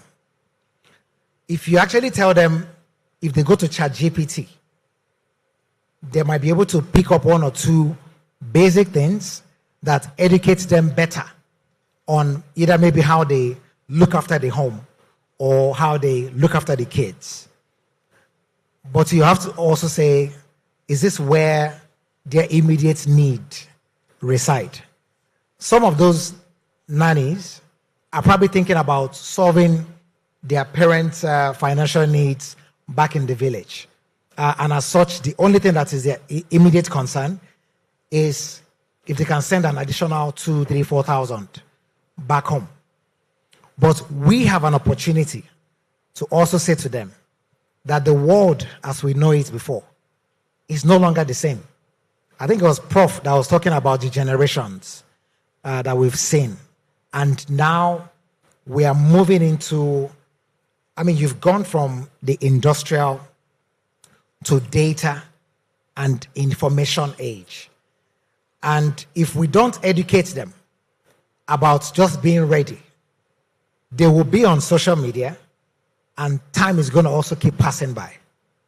So it starts with all of us, and I think when I say all of us, I mean, we just have to find a way to also start passing on this. If I can expand the question on that non-profit, how do we make, so to bring the conversation, how do we make a non-profit deal with real people, real farmers?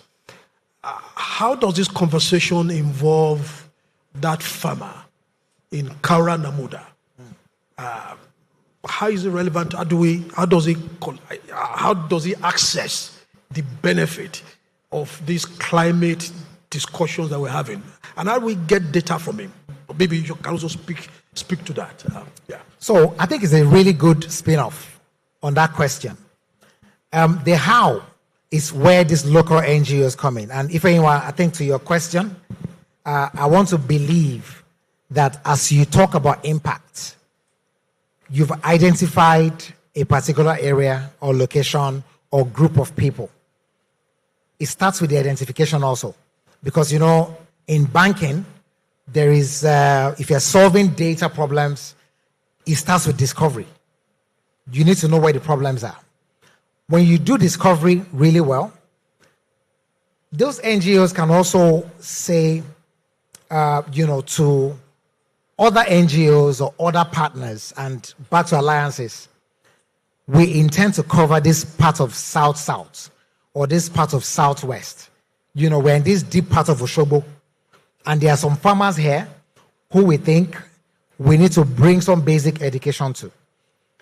Some few years ago, KPMG in partnership with MTN Foundation, Oracle, Microsoft, we went to about 6 different cities, and we spent time impacting the young generation in the country. Now, some of those have sustained their lives through farming. But what we took to them wasn't just the farming. what we took to them was digital education. We spent time showing them the fundamentals of Microsoft, what Microsoft productivity tools can do for them, how they can spend productive time getting better.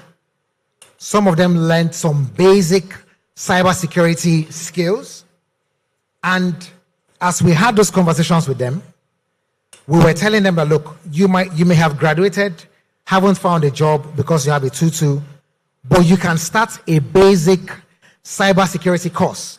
Some of them became STEM teachers or STEM lecturers because they were good at maths, but don't have this job yet. But they go online and they start lecturing, in a simple way. That was our way of giving back to the society. So it could also come down to the farmers and to the immediate community, but the outreach is something that we all have to do in our respective places of work and businesses. Thank you, Laura. Do we have people from the meteorological services, climate, so that we're not just talking finance? A key part of this climate data is meteorology, climate information. Where are they? The fact that I'm not even in this room is a very important information about incomplete data. They are not part of the conversation. Yes, sir. I hand there. Over to you, sir. Yeah. It's a very important data that they are not in this hall. Yes. Yeah. Thank you. My name is Isaiah. My question is not really, I'm not really a climate person, but my question relates to climate.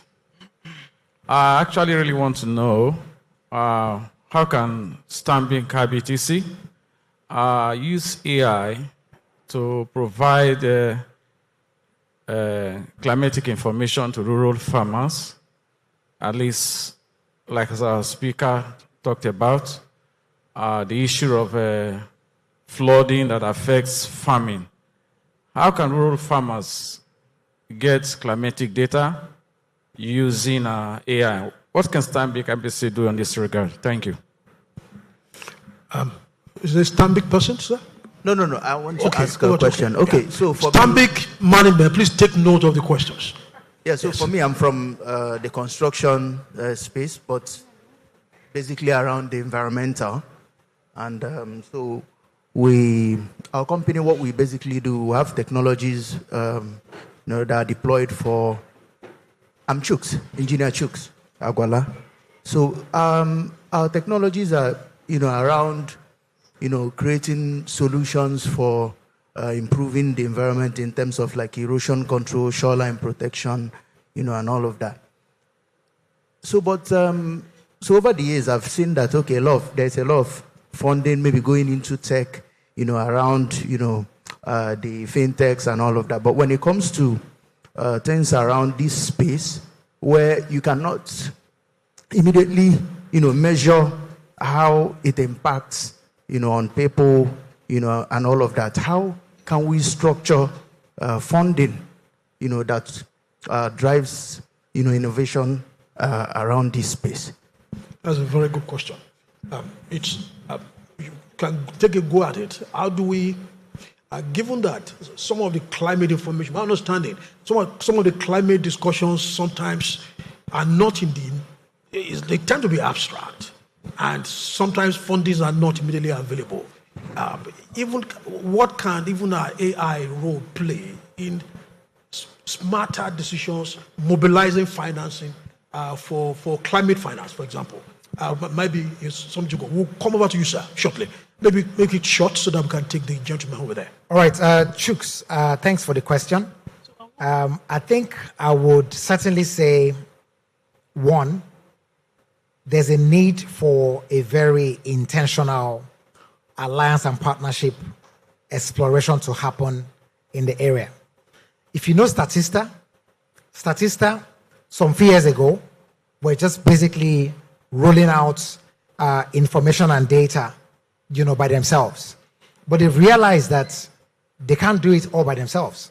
They have to look for alliance and partnerships with satellite companies, with maritime and the likes, just to start giving you very concise information. Today, if you want to do a census, global census, We have seen companies that have built satellite capabilities that can actually do a proper count of people. And those are some of the leverages that we should start exploring to just solving the problem of demography. But for the financing, I think the financing one, is a conversation that we will continue. We know finance will go to where they can make money. Correct. So maybe how can AI helps to show people who can want to finance that they can make money. It makes sense to invest in climate finance. Maybe I can reframe the question. Yeah. So I think it all comes down to demonstrating the value. If you are able to bring out or demonstrate the value, then you probably might be able to convince the deep pockets finance players to drop more. Now, when you look at what Stanbic has done in this part of Calabar, in planting trees and restoring lives and restoring some means of livelihood and creating jobs, it is one of many that could be done. But all we would expect is if other banks take the initiative and say, let us also go to these other parts of the country and start helping with some form of restoration, then it starts, increasing the impact that we can feel and that we can also see and touch in the country. To close that off, I think the only other example I will add is those that spend on sustainability. They love to see how they can quickly measure the impact. Because if they can't measure that impact easily, and they also can't find trusted partners, because today we talk about trusted AI. They can't find trusted partners that also can help them achieve the objective. Those are some of the things that make the funding get withheld. What I'm hearing you say, Lauren, is that a lot of people are gaming ESG and in their reporting. They are not really doing it, but they are claiming to AI can help us to know who is exactly doing tangible ESG from the perspective of those who want to fund on that basis. Over to you, sir. Please, MC, let's know how long we still have. Over to you, sir. There. We'll take 2 questions. And the lady, we are rounding up. Okay. Okay, we'll I have the mic. We'll take 2 questions. Okay. Please go. So I just wanted to, my name is Dr. Maomi Kola Lawal. I'm maybe one of the few climate and ESG experts in the room. Fantastic discussion, very well done. I just wanted to speak to the data availability point. I was facilitating a conference for ECOWAS, and I was amazed at the amount of data, climate data, that is actually available that we don't know about. So I think the issue is not necessarily the non-availability of data. There is something called the early warning detection systems at the ECOWAS, where right now they can predict if there's going to be a storm in the next 3 months. But we have this issue of gathering information, coming together, getting the right partners into the room. There's a lot of data available at the IPCC, which is the United Nations Framework for Climate Change, where if you want to go to the north today and find out what climatic data will affect the north in the next 1 year, you can actually get a lot of general data. So I think places like the National Office of Statistics need to go and start to find where the data, for instance, that will affect the climatic data that will affect Nigeria is available, and make it available to those that need it. Thank you. Thank you. We Thank you for that comment. 30 seconds, sir. 30 seconds, over there. 30 seconds. Quick, let's run.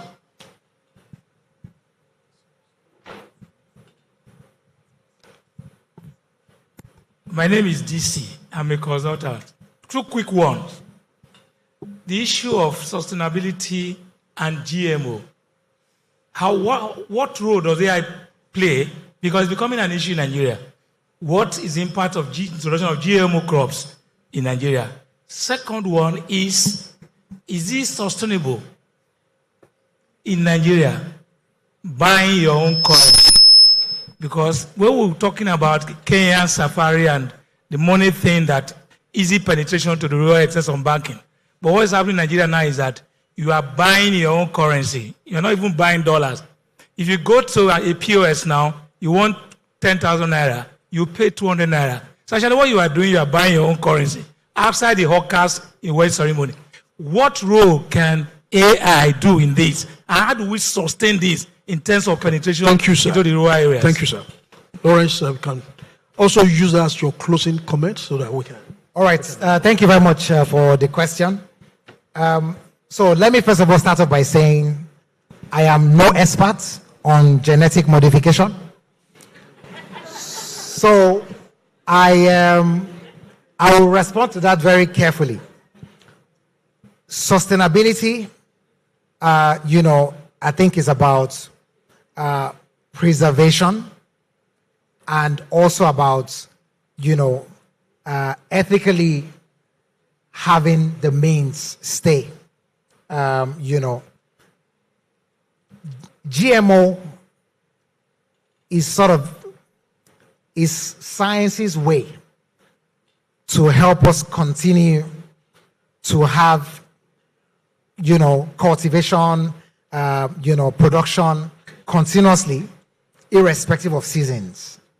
So if you are in the US or London or wherever, and it's not watermelon season, but every single time you go to Walmart, you constantly see the thing in stock.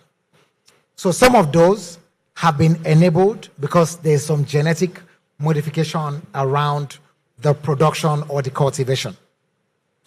Now the question is, what are the chemicals or what are the tools that they have used in creating the continued harvestation? The mix, we also don't know. Very similar to, we don't know what we were given during COVID as vaccine. You and I cannot exactly predict the concentration because science taught us that to come up with a vaccine, you need 18 months of research, sometimes 20 months. How long did that vaccine take before we got it? So that's why I sort of think, again, the question around GMO, as long as you and I are consuming the basic things that we eat every day and we are alive and well, and you are doing your annual medical check, and there is no major issue, let us thank God. The second part, and I think I'll probably close with this, is to say we have to continue to improve the self and those around us. I think it's probably the easiest social responsibility that we all have. Because a lot of people have asked the question, what is Stanbic doing? How can Stanbic better get this AI out? But for each and every one of us, we have to say, how can I impact 3, 5, 10 persons to learn, to get better? I mean, there's an event called Mentor Matchup, and I got recently nominated to serve on the board, and this is their 7th year. Now, what do? They bring youths together, and they bring captains of industry also into the room. They make those captains of industry impart knowledge, tell them about careers, tell them about direction, tell them about, if you can't get the jobs, these are other things that you can do to survive and put food on the table for your family. Mentor Matchup would gladly educate 200, 300, 400 Nigerians to getting better. And all we need is maybe 1 or 2 well-to-do people to say, look, you know what? I have this young nephew or niece. I can send them to this event, let them go pick up a skill so that they can help their families survive. Okay. Thank you very much. Thank you. So in rounding up, just 30 seconds, my privilege as moderator. 2 big C's have come from this conversation. The first one is collaboration. Siloed data, National Bureau of Statistics, banking data with central bank, NIPS, all in isolation. How do we bring all of them, climate, meteorology, together for smarter climate financing decision? The second is capability. So those are my 2 big C. Let us never underestimate what it would take for a bank to take real advantage of this data for smart decisions.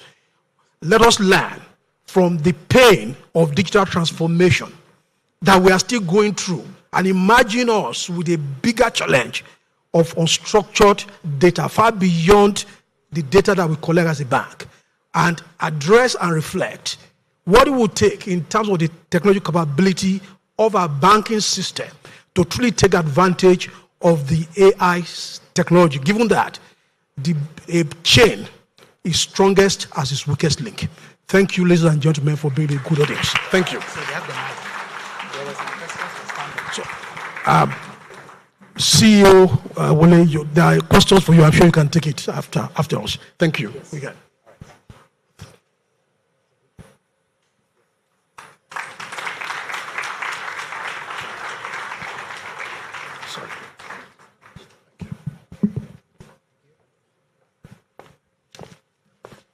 I think we need to give a better round of applause for Mr. Olu Akamu and Mr. Lawrence Amadi for that very rich and insightful conversation. If I were to qualify that with my favorite food, I would say that was like a beans and plantain kind of conversation, because I like Ewa going style too, like Mr. Amadi.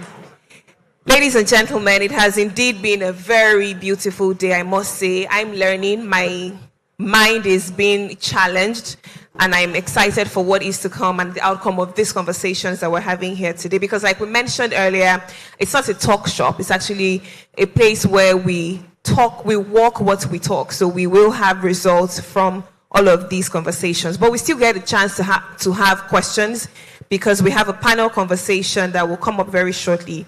But first, we want to show you a short video case study on AI-enabled green finance solutions and how AI is promoting a resilient economy in the face of climate change. So if you please indulge us, kindly focus your attention to the multimedia screen as we show you this video. Finance. What if your investments could deliver profits while making the world a better place? Welcome to the rise of sustainable finance. With climate change and social challenges pressing harder than ever, finance has transformed. Today, it's not just about returns, it's about responsibility. But what powers this revolution? The answer is AI.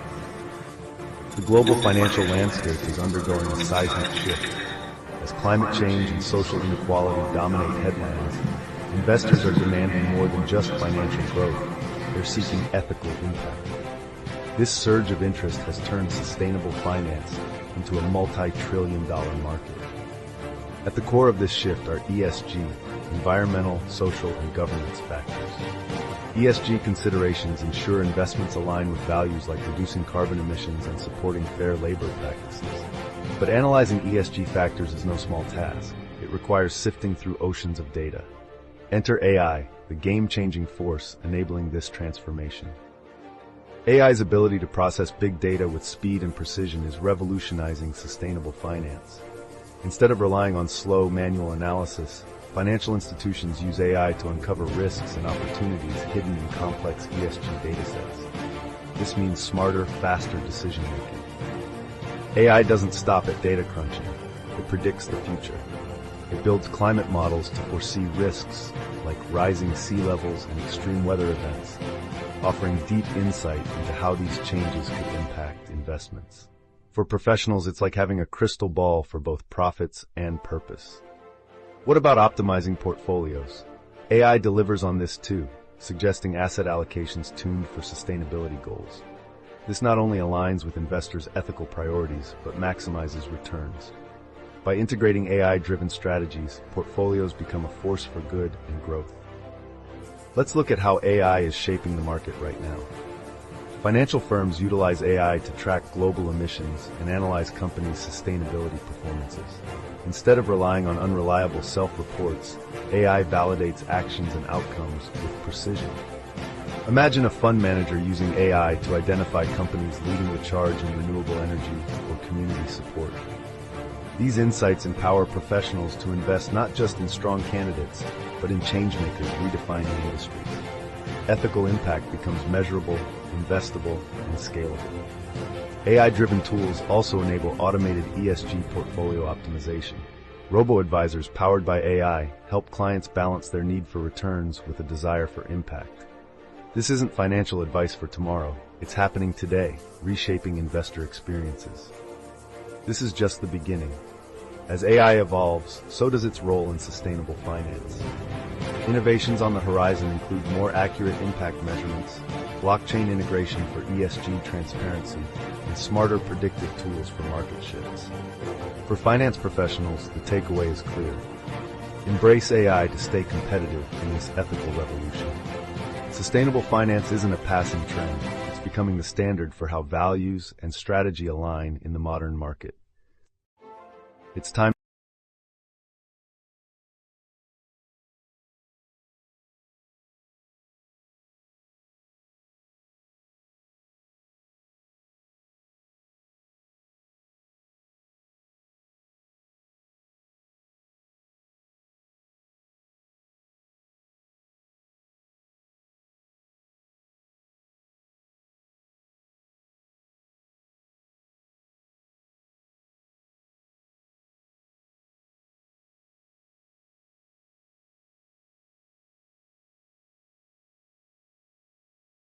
The topic for our panel conversation is closing the climate finance gap, how digital platforms are unlocking capital for grassroots resilience.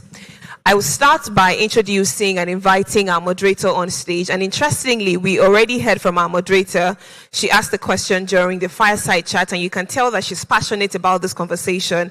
So she's definitely a round peg in a round hole to steer this conversation. I therefore have the honor of introducing on stage our able moderator who will steer the conversation shortly. Please join me as I make welcome an ESR consultant, International Finance Corporation, and the managing partner, Technical Operations Climate Synergy, Dr. Constance Omaumi Kola Lawal. A round of applause for her, please. Thank you.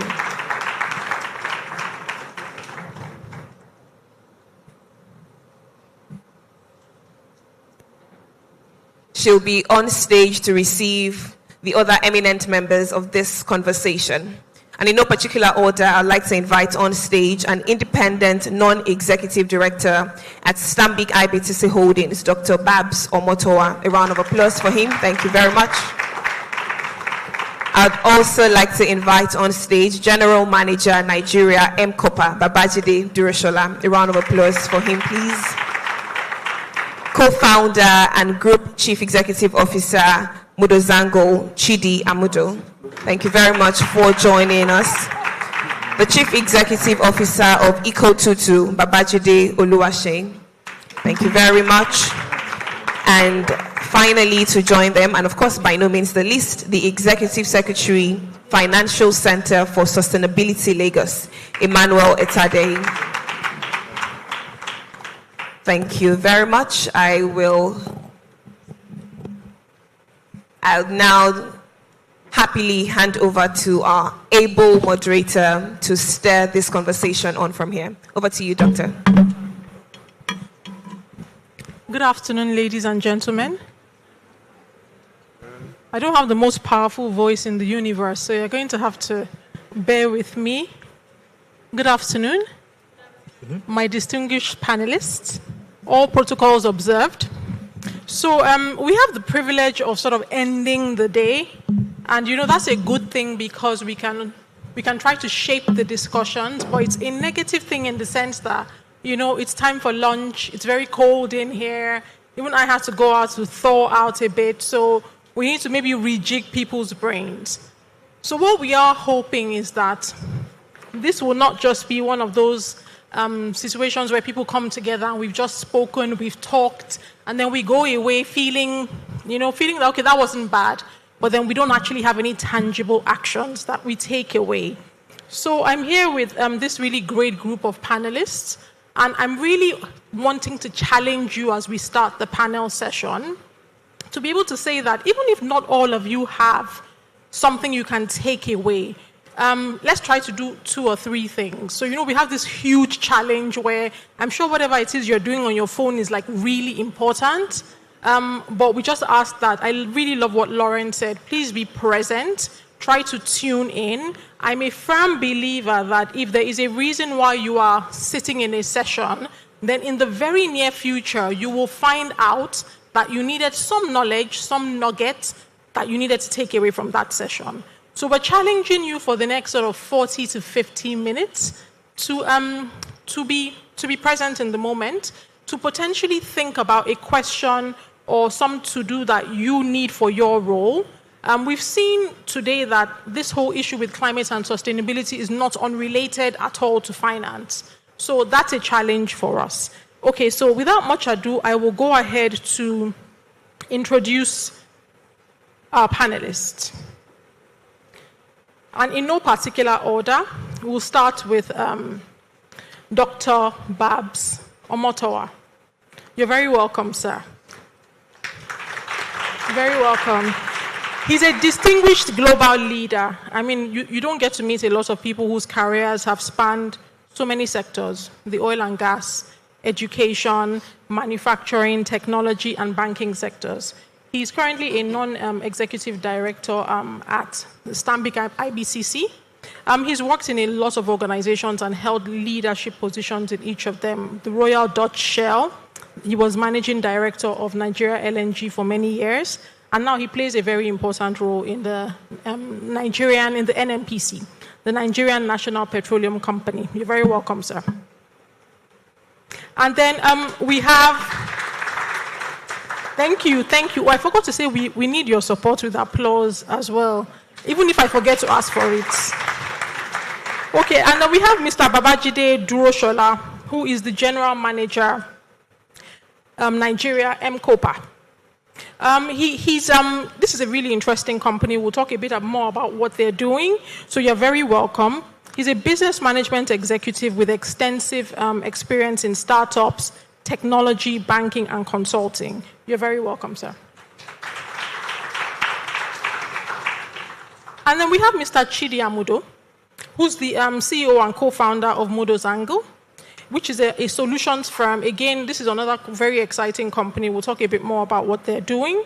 He's a highly accomplished petroleum engineer and an industry leader in the exploration and production sector with over 30 years experience and technical expertise. You're very welcome, sir. We have Mr. Babajide Oluwase, who's the CEO and co-founder of an extremely interesting fintech, Eco22, which is a leading clean tech company that provides a very innovative and much needed service in Nigeria. Solar-powered cold chain solutions, for instance, that help farmers at the grassroots. You're very welcome. And last but not the least, we have Mr. Emmanuel Etaderi, who is the head of government affairs and also the executive secretary for the Financial Center for Sustainability at the FMDQ. You're very welcome, sir. So in terms of introducing the topic, what I will do is, let me just talk to you about the structure of the panel. We'll do a very short introduction so that you understand and your minds are shaped. One of the things that I believe is that as Africans, many times, when we're in the room, sometimes we don't understand the fundamentals of an issue, and we start to build on a foundation of a lack of knowledge. So I need you to be able to ask a question if you don't understand some of the fundamentals of what we'll be talking about today. But we'll do a brief introduction, and then I'll give each of the panelists a chance to have a 1 to 2 minute opening statement before we go into questions.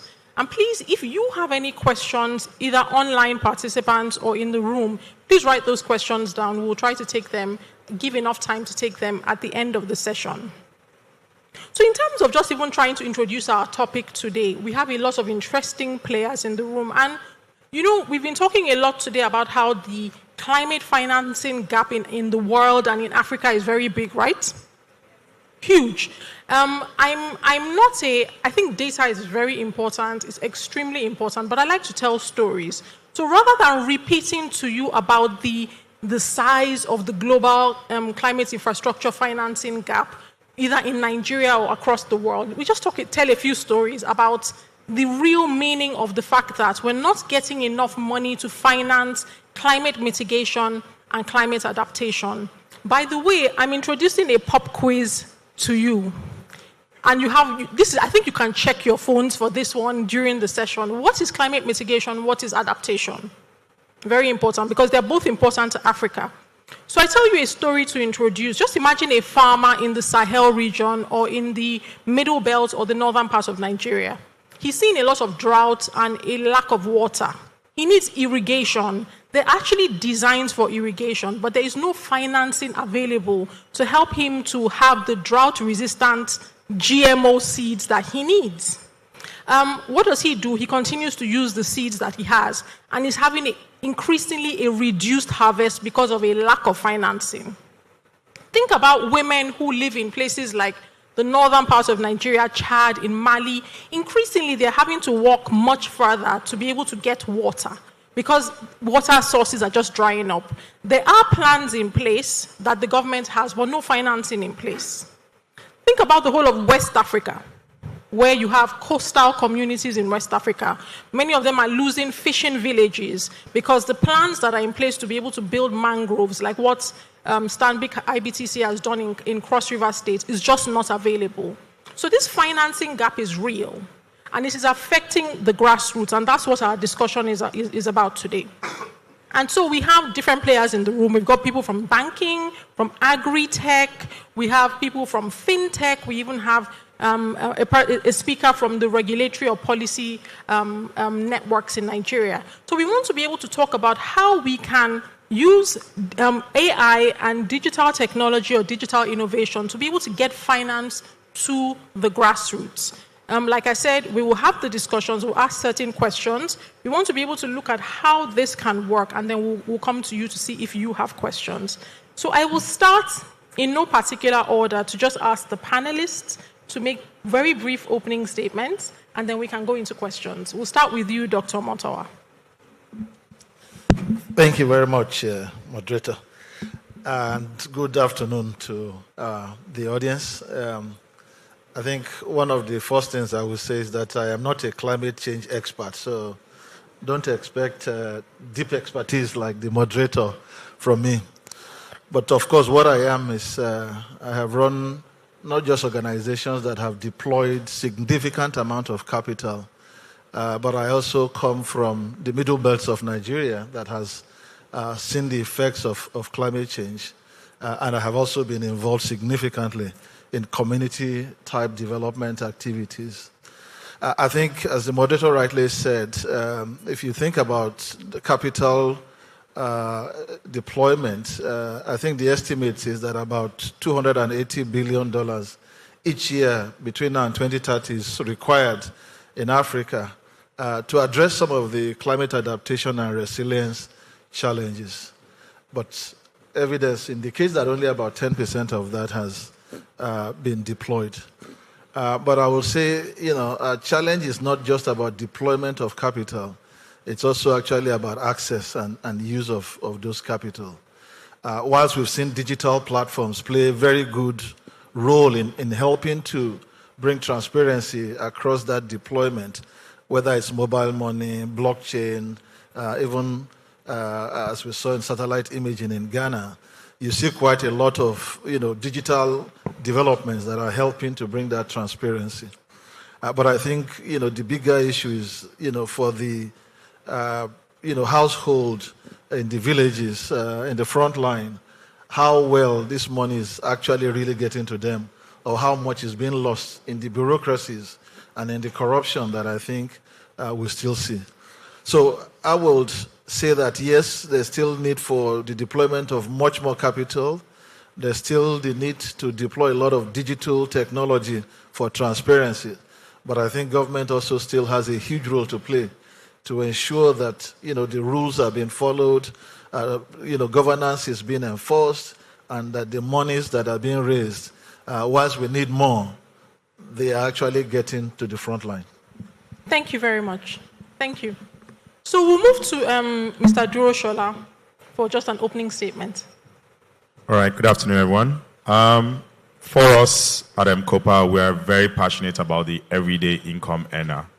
And so, over the last 14 years, we've deployed about $2 billion worth of capital to everyday income earners spanning over 7 million customers. One thing that we really, really proud ourselves around is that 1 million households have being impacted by Copper's pay-as-you-go solar product. Remember, I said they are everyday income earners. And so when you think about the affordability of these solar solutions like the light bulb, the solar fridge, the solar TVs too as well, the radios and other appliances that are home solar systems, you know that it's very, very expensive. Now, through our pay-as-you-go solution, we are able to get them to, finance these products by paying a daily amount over a period of time. One story that really, really struck us is you ask someone and you say, can you pay $30 for a solar TV on a monthly basis? And he says, no, I can't afford it. But if you say, can you pay $1 for 30 days, every day for 30 days for a solar TV? The guy will be like, sure now, that's a lot easy. And so that's the technology that M-Kopa uses to finance everyday income earners.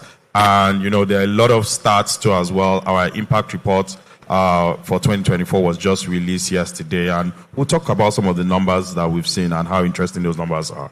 Fantastic. Thank you so much. A round of applause for them, please. Thank you. So opening statement, Mr. Amudo. Hello? Can you hear me? Okay.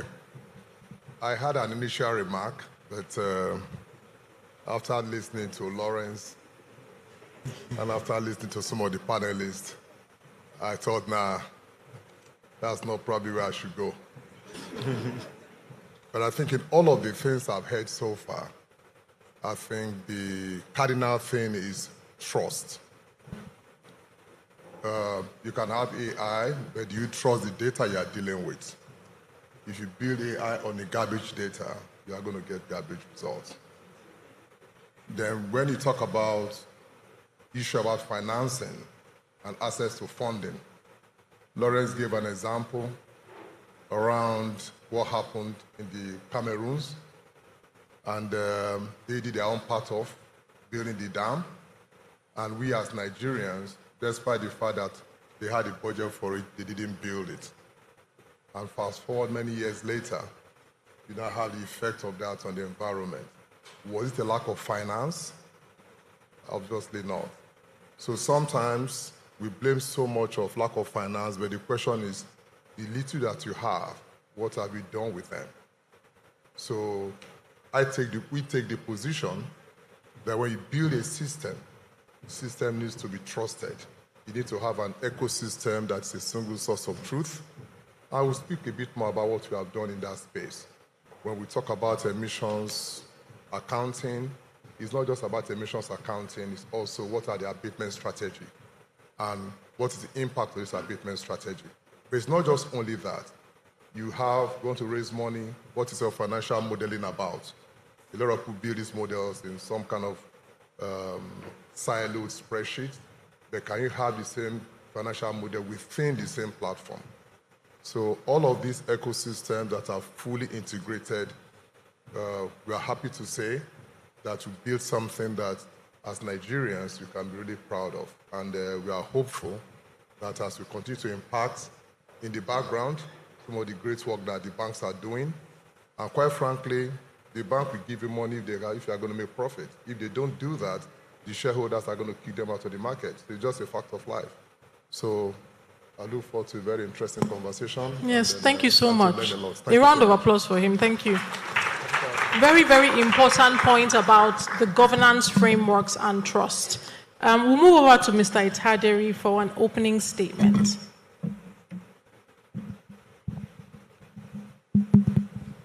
Thank you very much, moderator. Good afternoon, everyone. Just a slight correction on my job title. I am Executive Secretary, Financial Center for Sustainability Lagos, FC4S Lagos. FC4S is a UNDP institution in 45 countries across 5 continents in the world. But also, truly, I serve as Head of Government Affairs at FMDQ. One is for the good of mankind, one is for the bread and butter. Figure it out. Thank you very much. My opening statement, very simple. Goal 17 is the most important goal in the world. 2 weeks ago, there was a NIMET conference. I guess this setting, these people in this room, were majorly not in that event. They didn't attend that event. So, of all the parastatals in Nigeria, we do complain about things not working right. NIMET works. Check your phone. If NIMET tells you the rain will start at 7:05, the rain will start at 7:05. If they tell you the rain will end at 7:15 p.m., it will end at 7:15 p.m. But people, I've heard, thank you very much, thank you.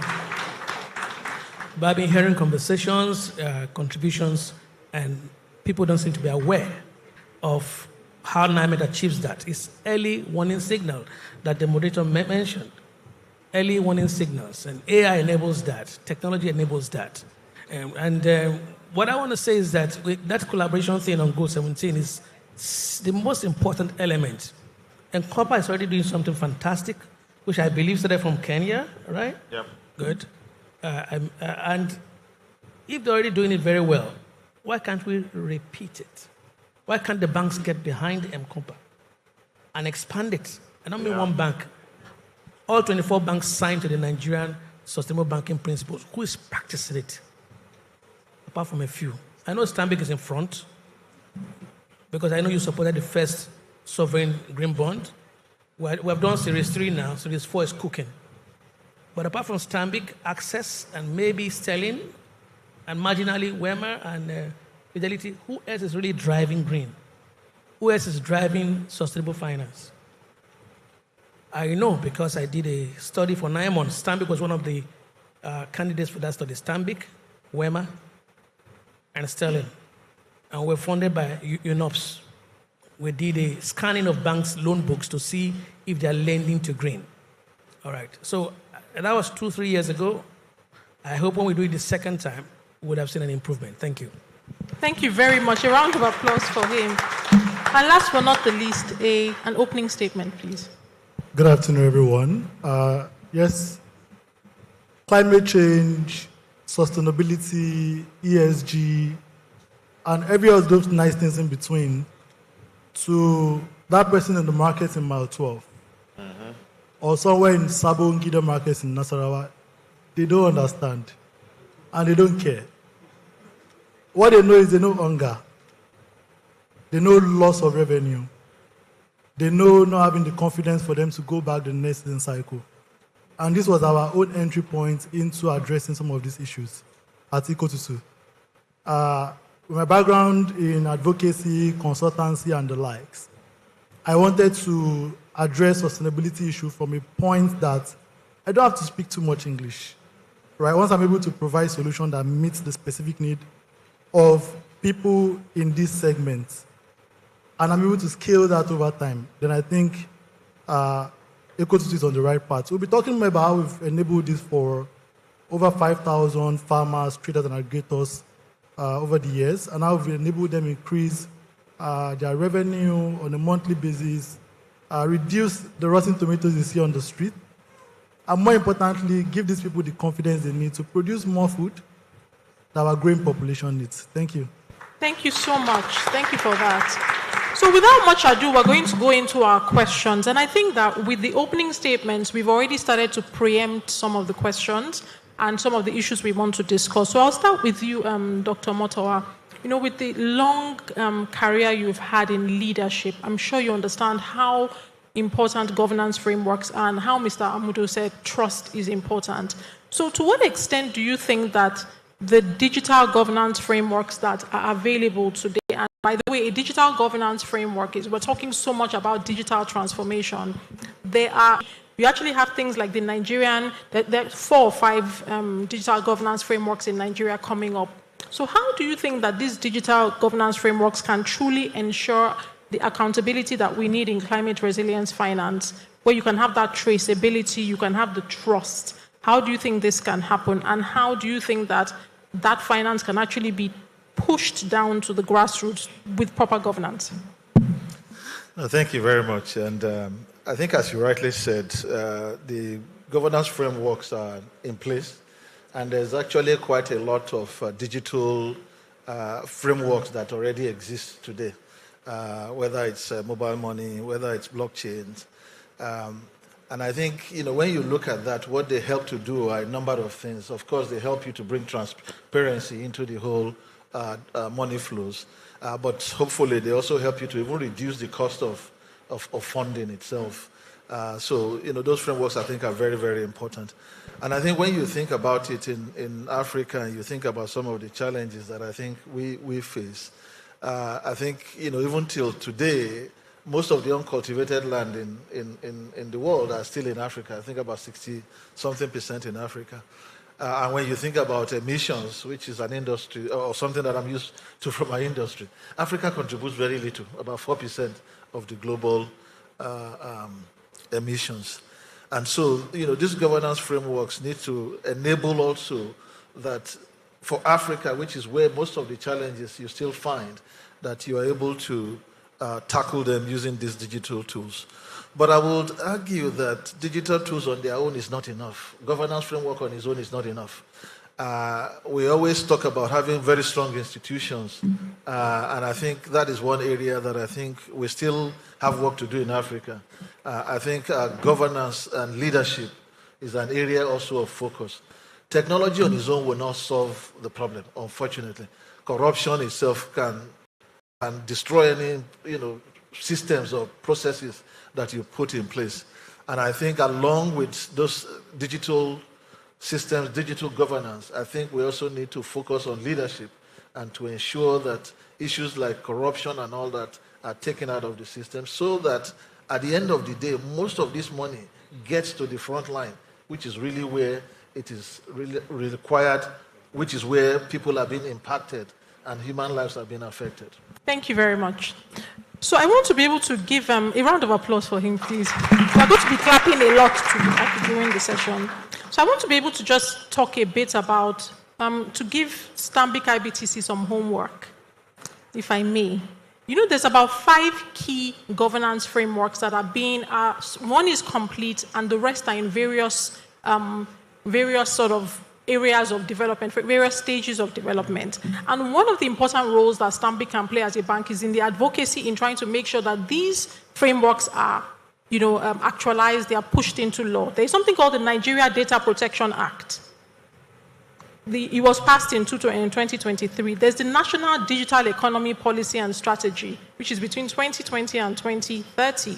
There's a Cyber Crimes Prevention Act. These are acts that can help to, if properly put in place, they can either, if not properly put in place, they can frustrate the digital economy and a lot of the things we're talking about.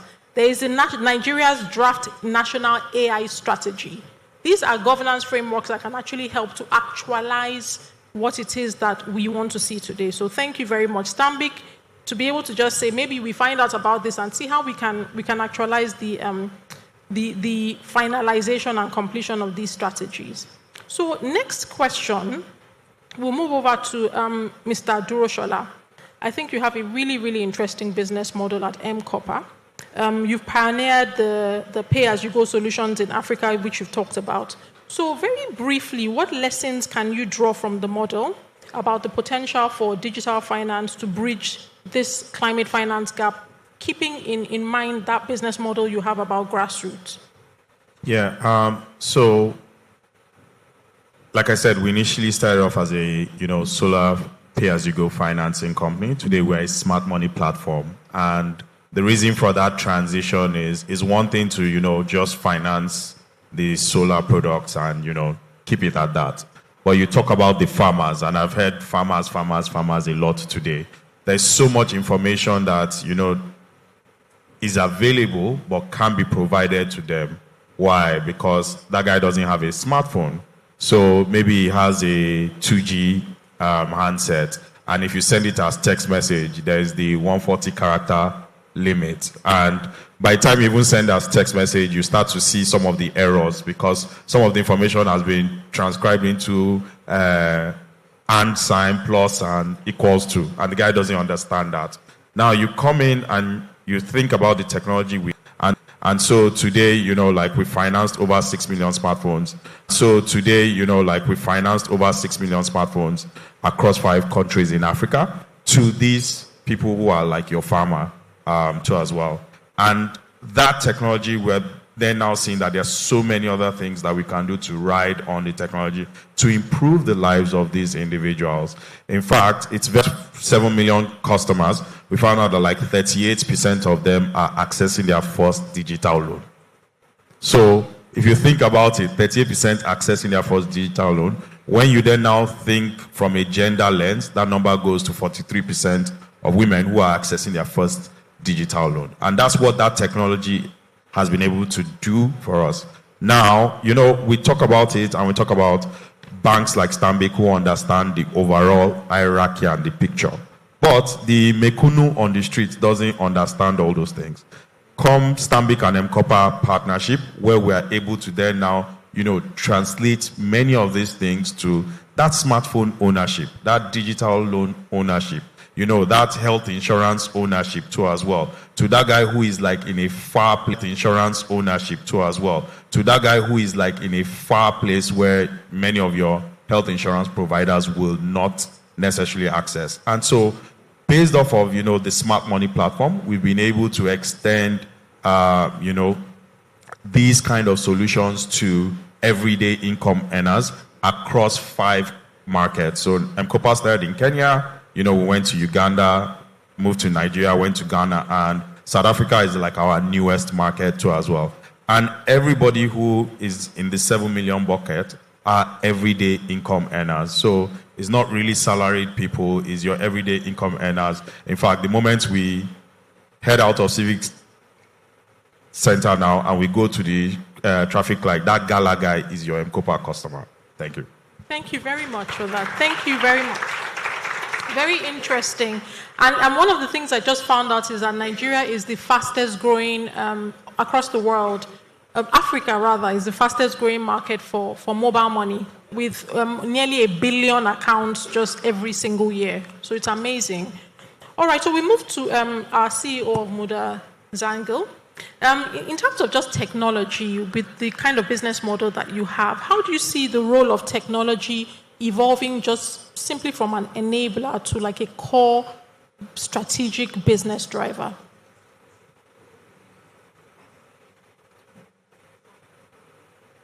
I think that's a rather tough one. But I've had some time to think about it. And when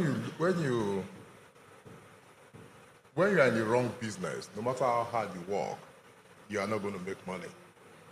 So usually the first thing you want to do in any venture is to ensure that you're actually in the right business. So for all those who have set up things, you probably understood the area of need and were able to evaluate it.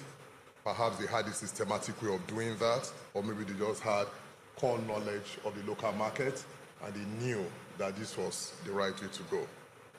One of the first solutions we built, and maybe because of my background in the oil and gas space, is that we have what they call this peak diagram, where it's the real thing to be, right?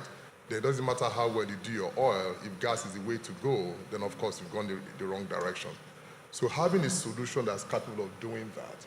Then beyond that, what we also found out is that, and those of you who are on the ground, when you start to execute your strategy, things are going to change. So the question is, how do the facts you get on the ground influence your initial starting point, and how do you then adjust or pivot to make sure that you're going to serve your customers, which is only possible if you remain in business. So when we look at technology, therefore, more specifically in this climate environment, when we started out trying to build solutions for the oil and gas space to calculate their emissions, we had a lot of pushback because not many companies were really interested in reporting their emissions. But over time, fortunately, some of the very serious ones took it on. But we also then realized that within the emissions accounting space was much more than that. You also have to find a way in which you give them the tool to evaluate the different ways in which they can abate it, the emissions, and how they can also monetize that.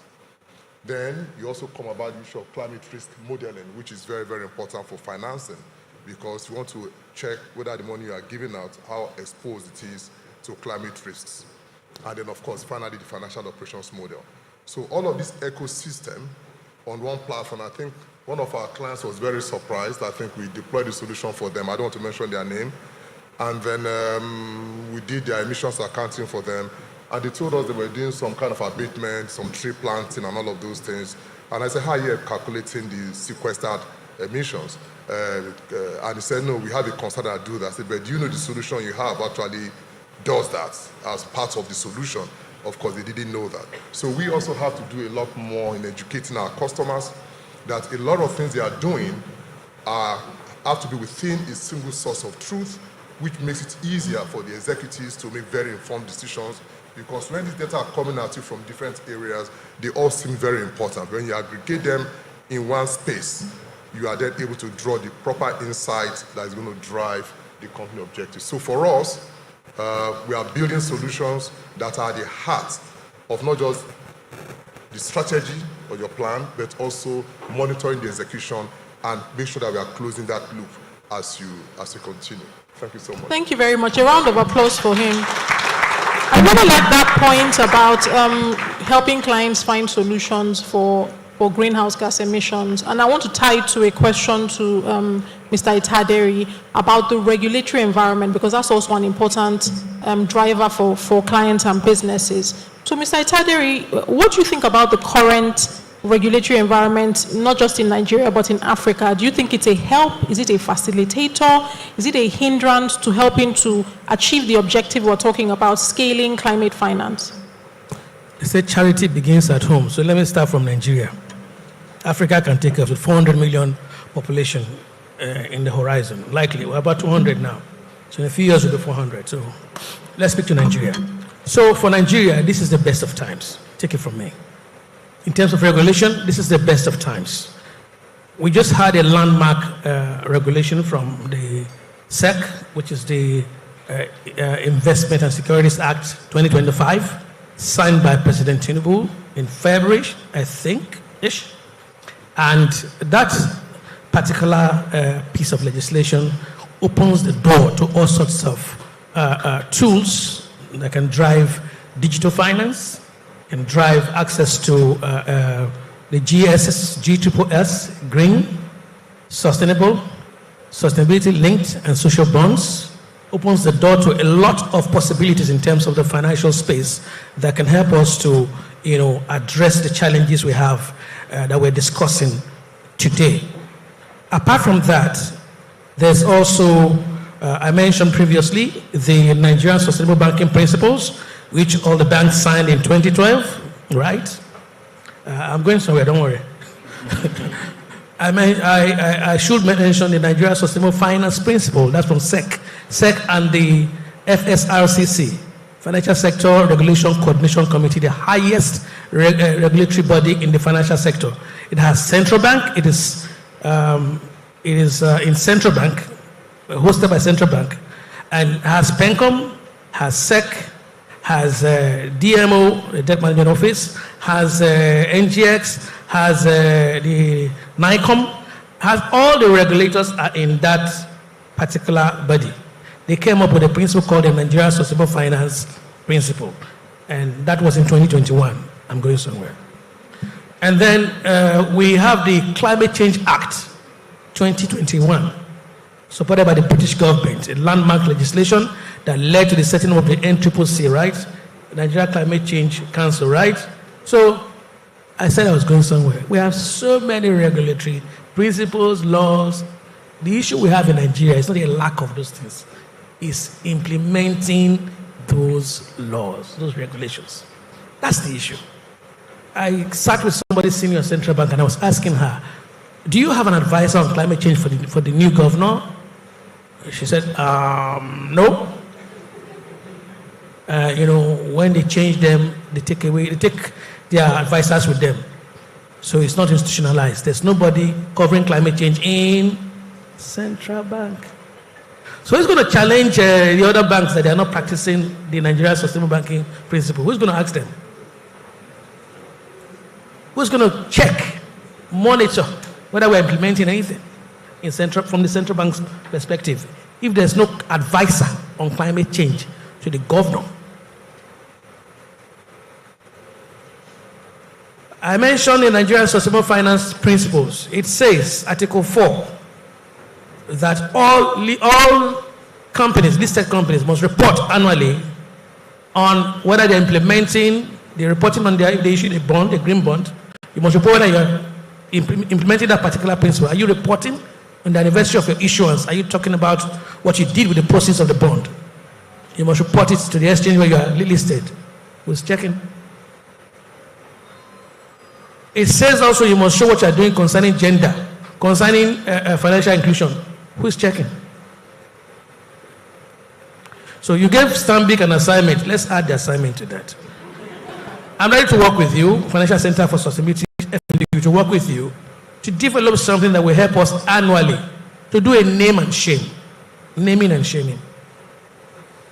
Yeah, we'll just publish it. We're not accusing anybody of anything. We just publish it this year. These are the banks, or these are the institutions that aligned with the Nigerian Sustainable Banking Principles or Nigerian Sustainable Finance Principles. These are the best institutions, the best banks. We just publish it. Maybe Stanbic is number 1, year 1. Year 2. By year 3, UBA will ask their head of sustainability, okay, are you joking? Are you sleeping? How can Stanbic be taking first every year and you are here? Do you think you have a job? That's what we want to see. We must implement, we must check whether these things we are putting in place are working. Not just to put some nice law or regulation there that nobody pays attention to. The Nigerian Sustainable Banking Principle was 2012. This is 2025. 13 years. And we don't have 13 banks that are compliant. Challenge me. Tell me I'm wrong. Nobody, apart from Stanbic, and if you are mentioned, we don't pay attention to it. So I would say this is the best of times, but we need to take steps to ensure that this kind of laws, this kind of regulations that are in place are utilized to their best, to the best of our ability, so make it work. And from SEC's perspective, they're doing very well. As soon as even before they released that ISA 2025, the DG had registered at least 3 digital asset related firms. Yeah. To show that they mean what they're saying. So it's left for those firms to take advantage and expand their play. We want to see that across all the regulatory institutions and in the market too. Thank you very much. Thank you very much. A round of applause for him. So we have the laws. The laws are in place. Nigeria is not reticent in putting laws in place, but we have poor implementation mechanisms, poor monitoring mechanisms, very low institutional learning, and very low institutional memory in general.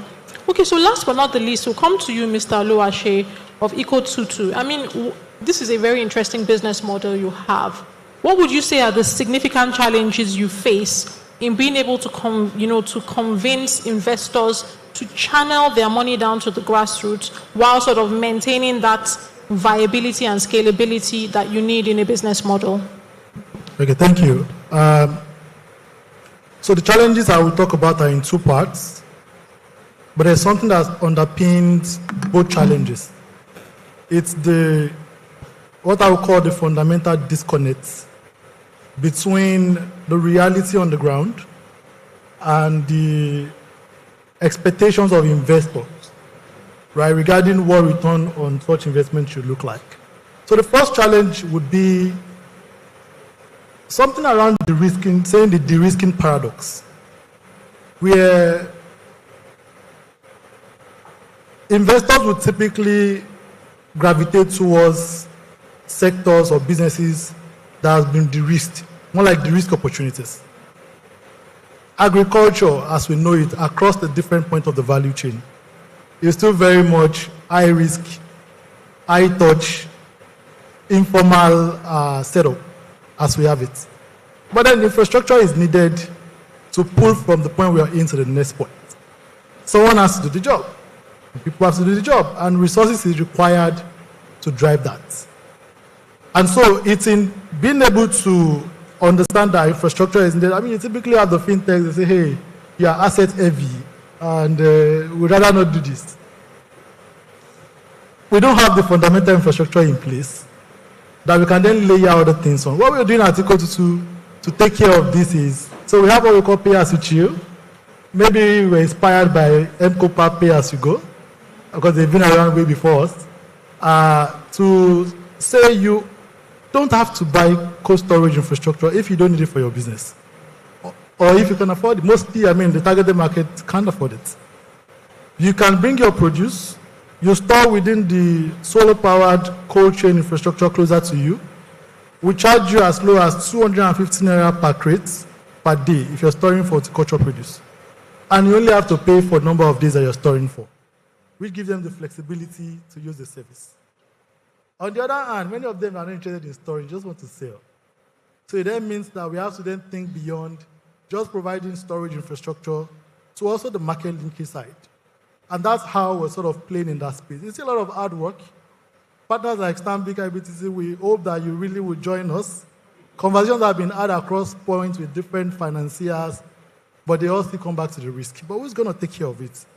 We've been able to, over time, build like the visibility across the point that we play, from production to distribution to consumption. We can start from there.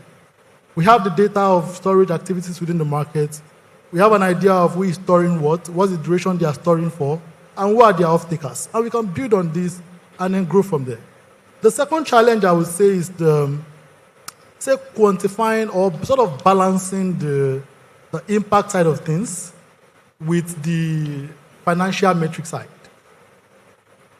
Most of the climate financing that we've seen that are very much easily accessible for our size of business are usually targeted at either driven by environmental or social mandates, right? And at the same time, you also need to show the core financial viability of the business model.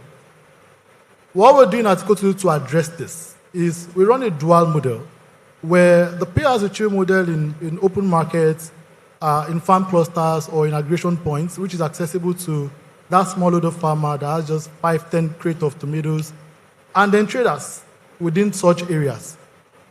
We are able to cater to them in that regard, but it's a lot of work, right? Including the investment, you need that patient capital for you to be able to pull that. And then the other side of our dual model is that we now have offering for the big boys, right? The established aggregator businesses, the distributor businesses that can readily afford to own their own solar-powered cold storage infrastructure. And that's how we as a business are somewhat tackling that challenge. But there's still a lot of work that still needs to get done in the part of getting more accessibility for the small and medium-sized businesses in the food value chain. Yes, we've sort of started the work. We've learned a lot of lessons along the way. And you don't have to go start from the scratch. We're very much here to share the learnings. Let's jointly build on that and then take this forward. Thank you. Thank you so much for that. Thank you for that. I'm very conscious of the fact that we don't want it to be a one-sided conversation. We want to be able to have, to answer any questions that you have, both those in the room and those online. So I'd like to take some time now to ask if there are questions. We can stand up and ask your question. I think there was already a system of asking questions. So yes, we are ready to take questions. So what we will do is, panelists, is that when we get the questions, I have the authority to channel the question. But really, if you feel, on a serious note, if you feel like that's a question you want to respond to, the only thing I would ask is, so that we are very timely about this, let's make the questions extremely brief and succinct and to the point. So just introduce yourself, tell us your question, and then panelists, if you can give also a very punchy, brief answer. Thank you. So who do we start with? Yes. Good afternoon, everybody. So my name is Halima, and my question is based on collaboration that was actually mentioned while we were talking about the conversation. So, for the business that I work with, what we do is we work on mitigating climate change by recycling. We collect recyclables, plastics, paper, carton from people, and we have our recycling hub. All right, sorry, thank you. At Yabotek. So my question is, how can small and medium sustainability enterprises like the business I work with, like in the waste to value businesses, leverage on digital innovation and AI without heavy cost barriers? Because we have seen that we've actually been in service for like 5 years now, and I feel like one of the major problems is we have beautiful impact reports. We sometimes on a daily basis we do more than 200 kg waste that that will retrieve from the environment. What are the benefits? How do we access funds? Because we have data, we have people that we impact. And for us, beyond that, we're actually collecting and retrieving waste from the environment, which are the ways with which we're actually playing our part to mitigate climate change.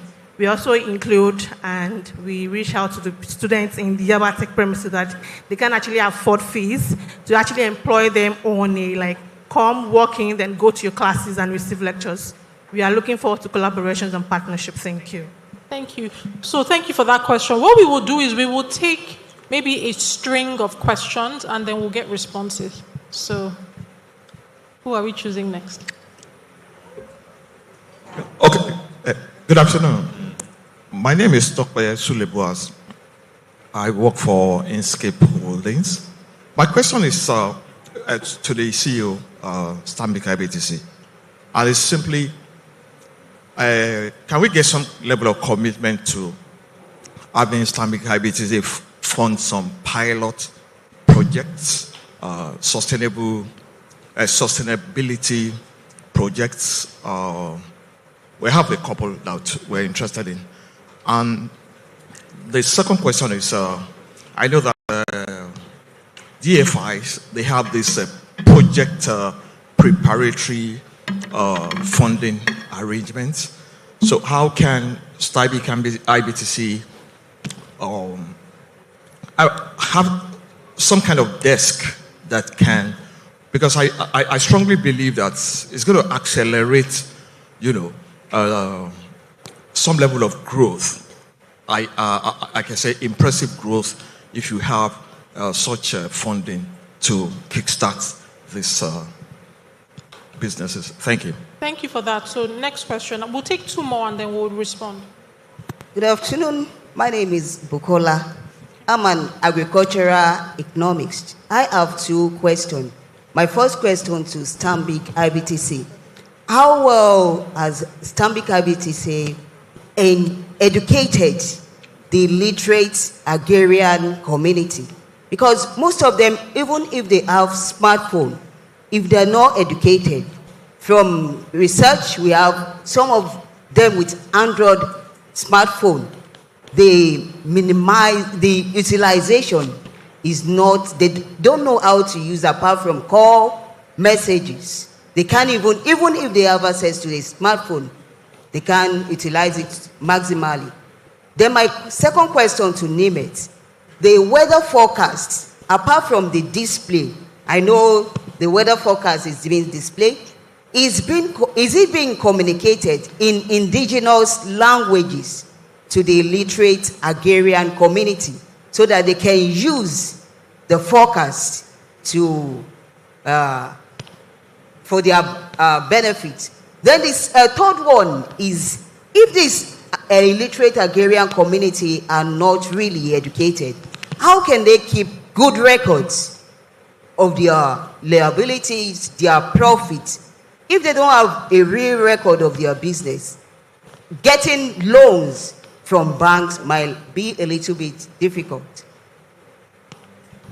Thank you very much. So one more question, and just a caveat emptor that there's no Stanbic IBTC member on the panel. So the questions to Stanbic IBTC, I shall be backloading them. Okay, so yes.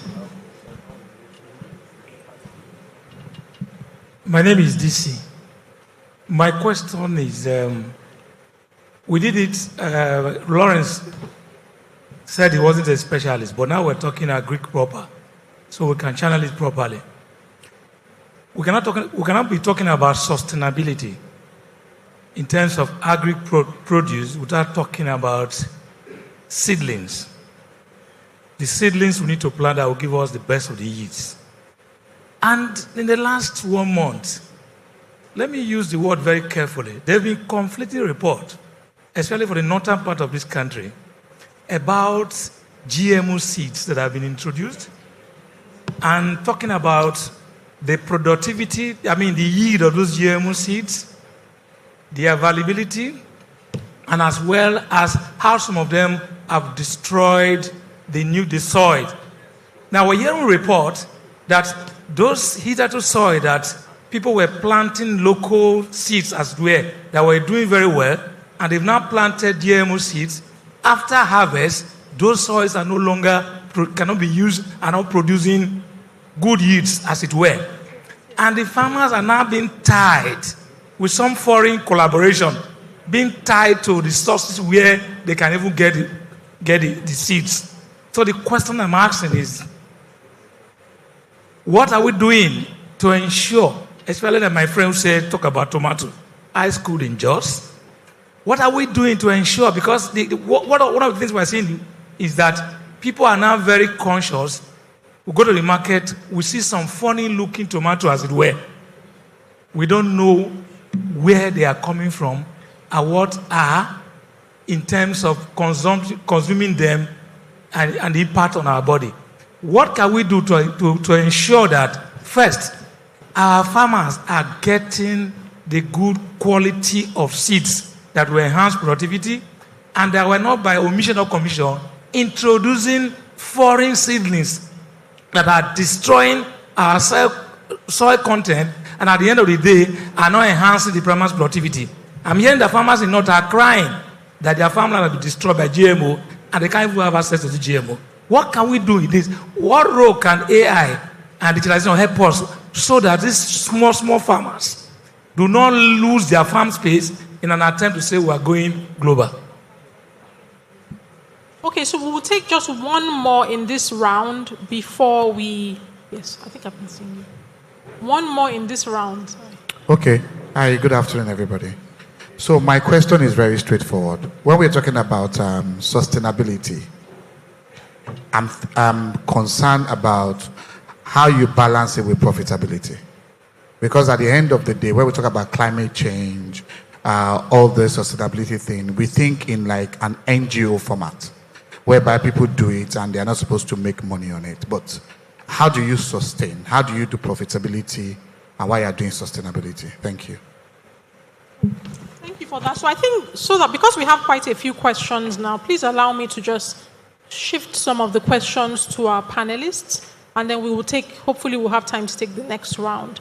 So we had a question, and you know, you will notice that if there are questions that I feel that are not necessarily the most appropriate for the panelists, that maybe we'll skip them for some other time, or we can have those who have asked the questions have the opportunity to have side discussions with members of the Stanbic IBTC management after the session. Okay, so first question is about small companies that engage in climate-friendly activities, so recyclable collections. How can they leverage digital innovation without cost barriers? I would like to channel that question to you, sir, from MCOPA. Okay. The beauty about technology and mobile-friendly technology is, you know, you can then now start to build light apps, you know, things that are not heavy, that you can actually just, you know, get there.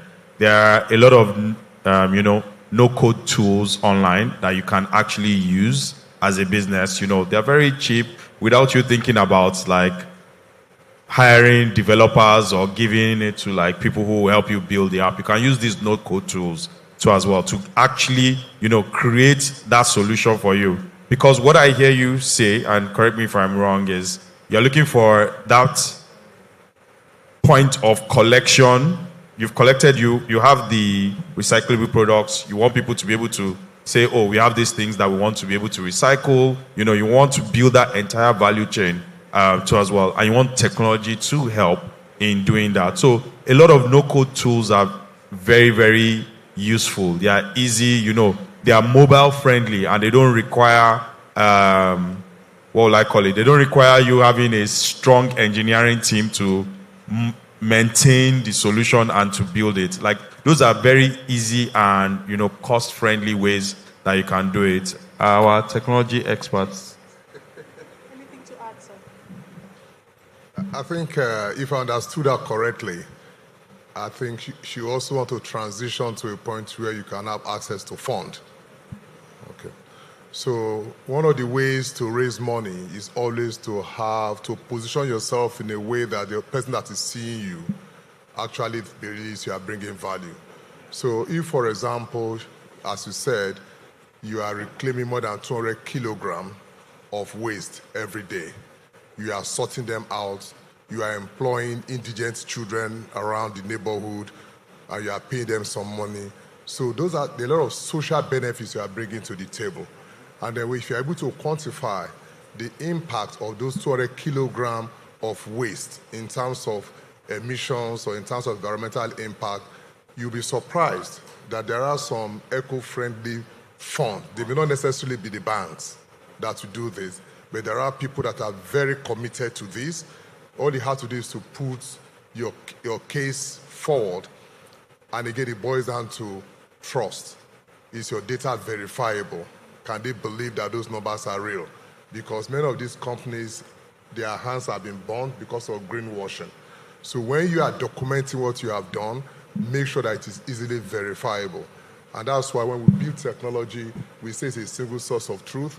We have not come across any third-party verifier who looked at the numbers we give to our clients and was not simply impressed by the auditability, transparency, and the robustness of the information. So when you gather that information, make sure that you recognize that people really want to believe that the information they are taking from you are correct. I don't know whether that does that help you a little?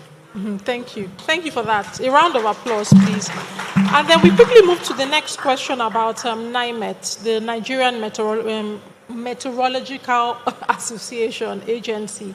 And I'll push that to you, Mr. Etaderi. That the question was, are there forecasts? You may not know this because you're obviously not working directly with them, but because you mentioned NIMET, you have to collect this one. So are there forecasts widely communicated, for instance, in local languages in ways that people at the grassroots can understand and be prepared? And if they are not, what would your suggestion be as to this issue? Caveat, you're not a NIMET staff. I just happened on their event, and I sincerely love what you're doing, and I checked my phone really, whatever they predict in terms of the weather conditions, rains especially, whether you're in Lagos or Abuja, is always correct. Almost 99% of the time. I don't know if they transmit those information in local languages. It would be something that they need to do very good. I'm sure they're working on something like that. But we can verify. We can, and this is an assignment for us, not just Stambik, FC4S Lagos and FMDQ will see how we can collaborate with such institutions to even support them in, if they have a plan to do that. If they don't even have, help them develop that kind of plan so that we can help to build awareness. But they did mention during that seminar that they had engaged the Nigerian Governors Forum. They did mention they had warned most of the states about rainfall, and nobody listened. Flood still went to Niger State and killed 1,000. Flood still killed thousands in other places in the north. It happened in Sokoto, happened in the northeast, northwest, south. Nobody paid attention to them. So we need to also think about that. So I'll take a message and ensure that we support. Thank you. Thank you very much for that. I can speak to a little bit to that point that the work I've done with the ECOWAS, the early detection department of the ECOWAS, the information on climate is translated to every language that is represented in all the ECOWAS countries. So, I mean, that's one obvious thing that they know, that you can't really speak to people except in a language that they understand. Okay, so there was a question about how you balance, so our CEO of EcoTutu, how you balance sustainability with profit. And I think I'd like you to take that because you have this really innovative business model where you obviously are at that intersection between sustainability while trying to run a viable business. So if you can just briefly speak to that. Okay, so before I respond specifically to that, I think it's important to mention that sustainability doesn't just stop at the environment and social side. It also includes the financial side of things. That's the true definition of sustainability. How do you balance this? It's in first understanding within your business model that this is what you want to achieve. So you want to achieve environmental mandates, social mandates, and financial mandates. And then within the business model that you've put in place, does this help you achieve this? In the case for EcoTutu, we realized that in the very early days, the way we were going about driving our business model, which is because it was really more around driving accessibility and availability of cold chain infrastructure for farmers and traders. I mean, they've been building cold room way before I was born, right? But then how do we make this really accessible to people that really need it to improve and grow their business? In the course of how the business was performing at the time, from the financial side, it was a struggle. We were saying that, yeah, we're solving problems for these people, but what does the return on investment, what duration will it take for us? And then there's a lot, what we also discovered, there's a lot of education and sensitization that needs to go into that space. That will probably take 3, 4, 5, 10 years, right? And so we thought ourselves, we are in the business of educating the market, right? That could be one of the benefits that will be given out eventually. And so that was what brought about the dual model eventually, right? We'll keep catering to this segment of the market where they have access to cooling services on a pay-as-you-chew basis, while also identifying within that vertical like a segment that can afford to pay for this solution that we provide in a way that fits within their own context. And that's how we, as a business, are driving the sustainability in every sense for our business. And I want to take it a step further. Watch out. Thank you very much for that. Now, I will try to be very ambitious. I noticed that there were quite a few hands up. So we will try to take 3 to 5 relevant questions, which means that if there's 6 and only 3 are relevant, we take the relevant ones. Please, this gentleman here, right here in front, I know he's been raising his hand. Can we please give him the mic? We'll just try to take a few more questions and then we'll round up. Good afternoon. Once again, my name is Wadi Ahime. I'm a co-founder of Sustainable Stories Africa. It's a media platform where we decided that the only thing we want to talk about and report is on ESGs and sustainability. And my question to everybody and also to Stanbic is this. Tech Cabal does for tech, Nairametrics does for economic and financial literacy. But who's telling all these stories? Because that's a huge gap that we see. Investment value, impact value, like you said, business returns. So there are people who are getting green financing in so much large quantity of dollars. Like you said earlier, about $280 million, only 10% accessible. Who has accessed it? Who is communicating it? Because a lot of the impact people here also require to understand how to get across to this one. So who is reporting it and how do we go about that? Okay, so I will take that as a general. I'm very happy that you said you were relating to everybody as a general sort of comment rather than a question. So who do we have? I have a mandate to take one single question before we end the panel session.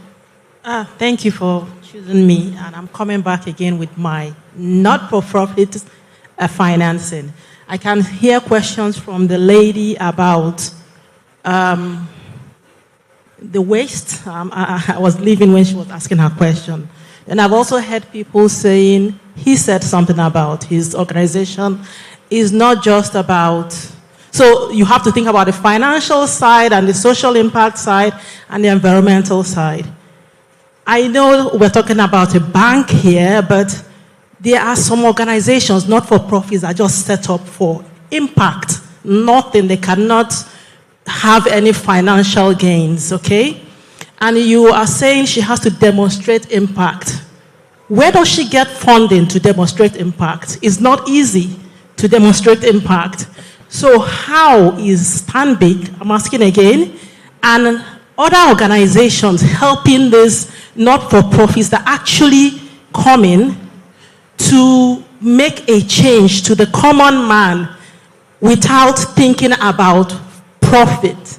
Because the organizations are just set up to make impact socially and environmentally, and they can complement those ones that are set up to make impact financially. So there must be a place where Nigerian organizations, because we have a lot of international NGOs helping these people, but how do we as Nigerians help these organizations? Thank you very much. I think that's an excellent closing question. I'll try to speak to it a little bit so I don't put the panelists under too much pressure. So one of the fundamental ideas of the triple bottom line that started this whole sustainability and ESG discussion is that when you have an organization, and we're assuming this is not a charity, it's not an NGO, that there should be a triple bottom line, which means that the organization creates impact. You talked about social impact, environmental benefits, and also economic. So you have a business model while creating impact. But that business model is fundamental to the existence of that organization. I would say that an organization that is there not necessarily to make an economic benefit is a charity. So until we understand exactly the type of organization you're talking about, but I want to tie that to the initial question that was asked, in the first round, about how Stanbic IBTC can get involved with the grants, because you have a lot of developmental finance institutions that do give grants to help organizations, for instance, to develop scalable projects if they don't have economically viable models. So let's say they have to do studies, they have assessments they have to do, they have education, non-profit generating activities that can help them to have a profit generating business. Sometimes you have grants that are available. And banks like Stanbic IBTC can help to identify those sources of funding and potentially channel them to their smaller customers to be able to improve the financing products or services that they offer. So these are the sort of things that banks could get involved in. But just to make the points that if you're a business and you don't have an economic model, then that means you're not a traditional business. So at this point, our time is up. I would like to close the session. First of all, say a huge thank you and a round of applause for all my panelists, please. A huge thank you to the panelists, to you for having more questions than we can answer. Thank you very much. Thank you very much. Enjoy the rest of your day, and it's been a pleasure. Thank you very much. It's been an exhaustive conversation, even though we had some more questions, but I'm sure we'll find a way to answer. We'll take a group picture now. I'd like to invite our Chief Executive and Deputy Chief Executive alongside all other executive directors that are here. We also have an independent non-executive director of Stanbic IBTC Bank. Please, let's make welcome Rabi Ismat to please join this picture as well. Thank you so much to everyone who's participating, whether physically or virtually. Thanks for lending your voices to this cause. We're gradually wrapping everything up today. We still have about one session, but it's a very important session because it helps us to tie everything together, all that we have discussed and are still going to discuss today. So we're looking forward to that session.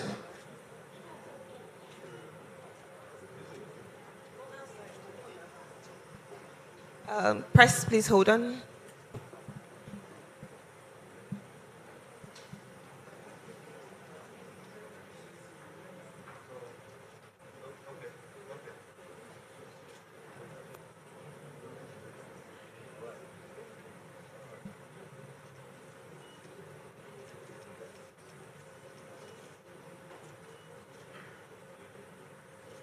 All right, do we have the pictures? Thank you.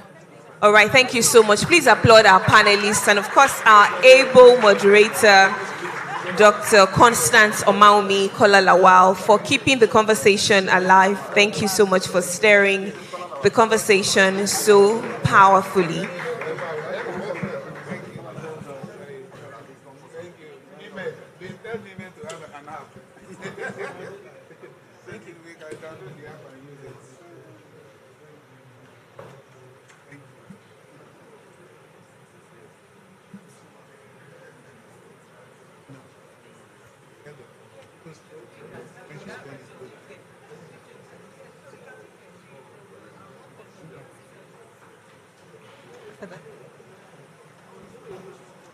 All right, thank you very much.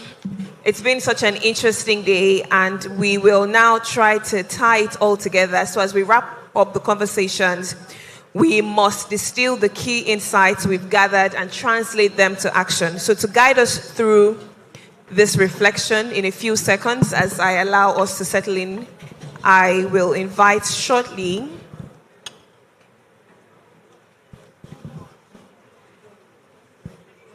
Thank you very much again to our able moderator for steering that conversation so powerfully.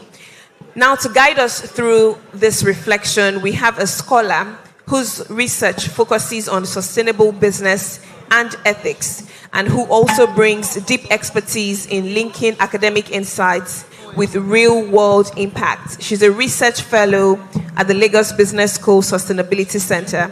Please let's make welcome Dr. Silke Jalima to deliver the summary of learnings and the call to action. We have a deal. You have to sustain the applause till she gets off stage. Thank you. Thank you. Thank you very much to my fantastic audience for being very cooperative. It's great to see you, Dr. Silke. You have the stage. Good afternoon, everybody. It's quite a privilege for me to be asked to deliver the summary of learnings for today. A privilege, but also a daunting task. I've been scribbling notes throughout the day, throughout the past 3 hours, and I also prepared some beforehand. So please bear with me as I try to weave in and categorize my very unstructured data. Let me start by really thanking Stanbic IBTC, Lagos Business School, and Lagos Business School Sustainability Center for organizing this summit and for allowing the space to talk about these important topics.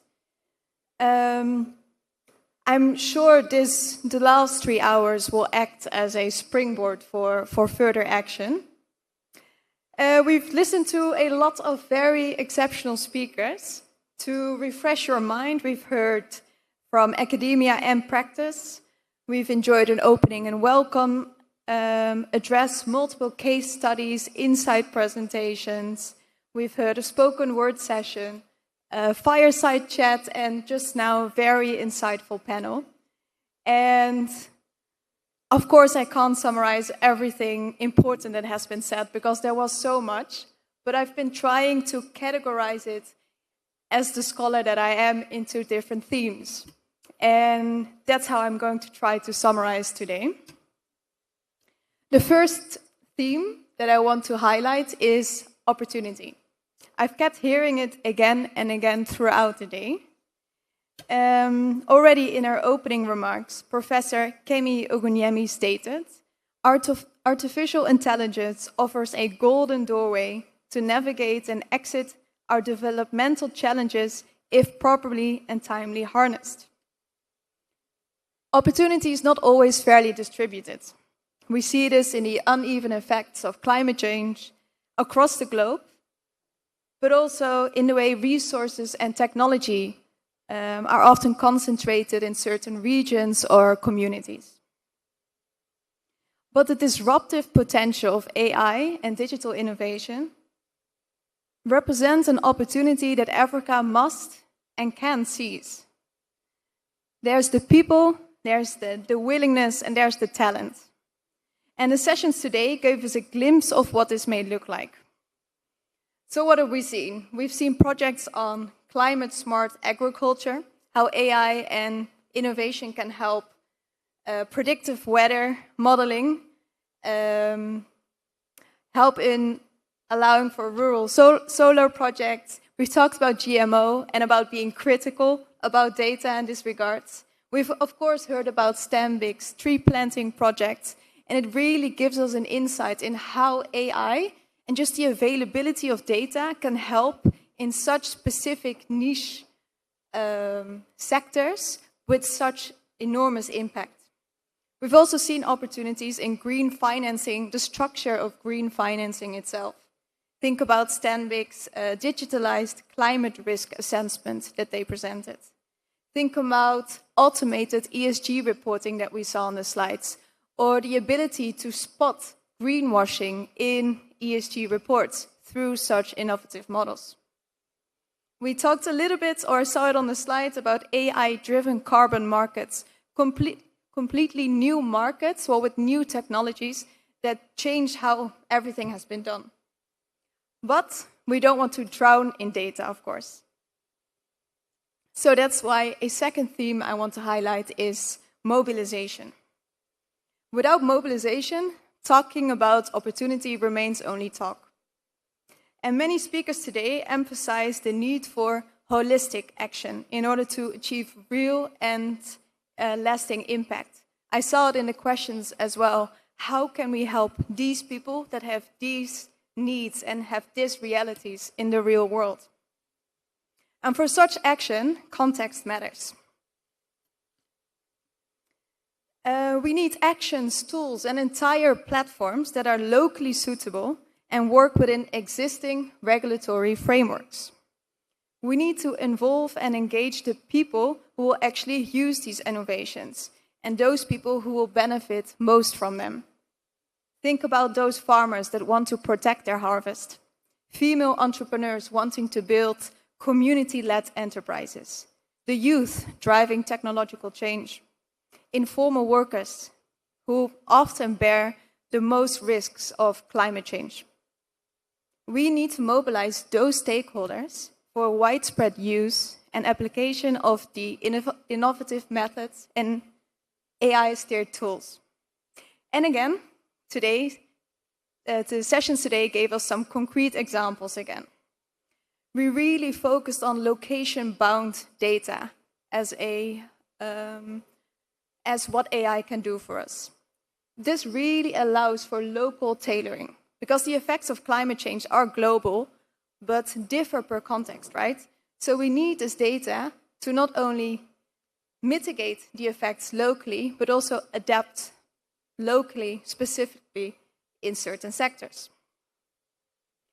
And of course, we talked a lot about data availability. So again, this shows how AI tools address this need and allow for how AI tools and innovation allows communities to have not only have access to internet and data, but to even have a phone in the first place. A phone that is needed to even think. Highlight is scale. Opportunity and mobilization have nothing in terms of systemic effects when you don't talk about scale.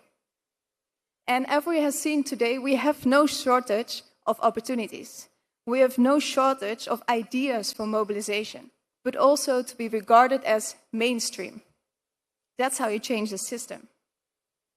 That means building a sustainable finance infrastructure that is resilient, enduring, and attractive to investors within and outside of Africa. Again, I have some concrete items of what I heard today and how this can be achieved. We talked about creating transparent ecosystems to attract global investors, but work here. We talked about how AI tools and digital innovations allow for faster decision-making, more robust decision-making that can allow green financing and advisory to really be elevated to higher levels. We talked about optimizing portfolios for maximum impact. Again, systemic level impacts. And the last two we talked about quite a bit during the last session also. Collaboration, the importance of collaboration to really pave the road ahead. Intentional partnerships between public, private, and every community-led project to really, as I said, pave the road further. And the last item I wrote down is taking responsibility by those who can. So those are the three items or themes I wrote down: opportunity, mobilization, and scale. Together, they form the foundation for systemic change through sustainable finance. Opportunity reminds us that Africa must seize the possibilities presented by digital innovations and AI tools. Mobilization is about molding possibilities into context and making sure they are carried forward by those who can. And scale is, of course, needed to truly transform the system. In all, I hope today's summit will leave you with some newfound inspiration on how we can take the continent forward. Thank you very much.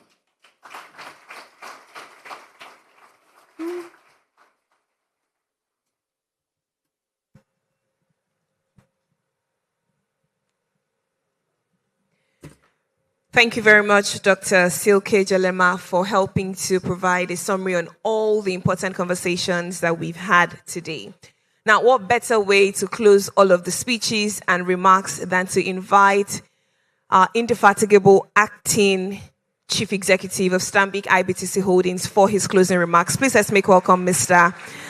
Kunle Adedeji.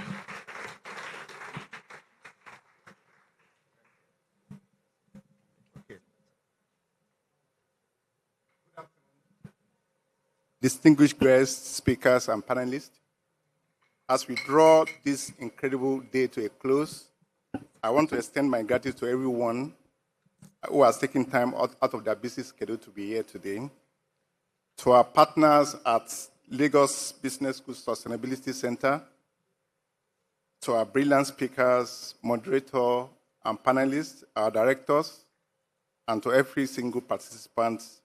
Thank you for your commitment to this vital conversation. Over the past few hours, the discussion has been powerful and truly inspiring.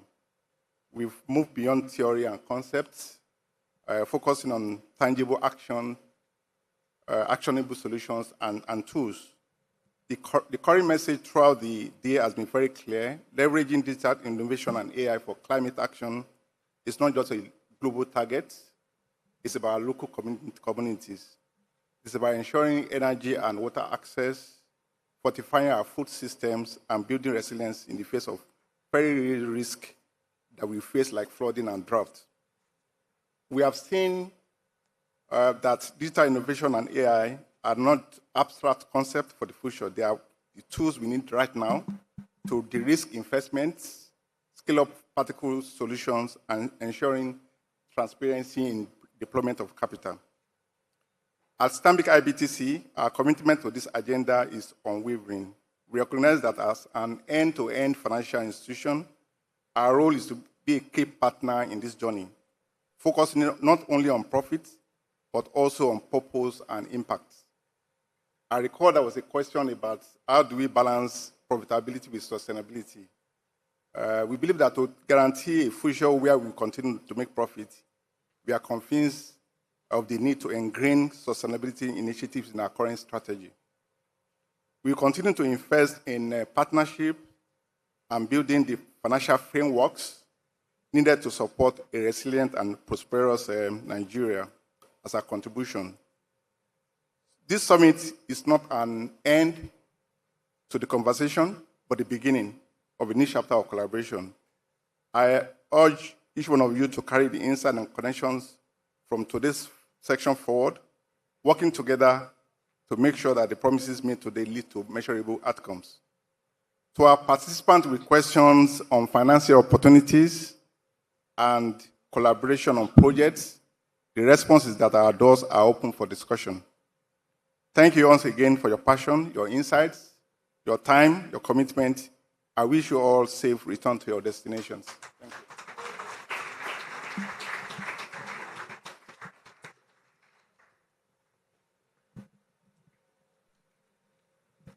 Thank you very much to our acting Chief Executive at Stanbic IBTC Holdings, Mr. Kunle Adedeji, for your closing remarks. And now, for the vote of thanks, I'd like to invite on stage the Head Sustainability, Risk and Capital Management at Stanbic IBTC Holdings. Please, let's make welcome with a round of applause, Tosin Leye Odeyemi. A round of applause.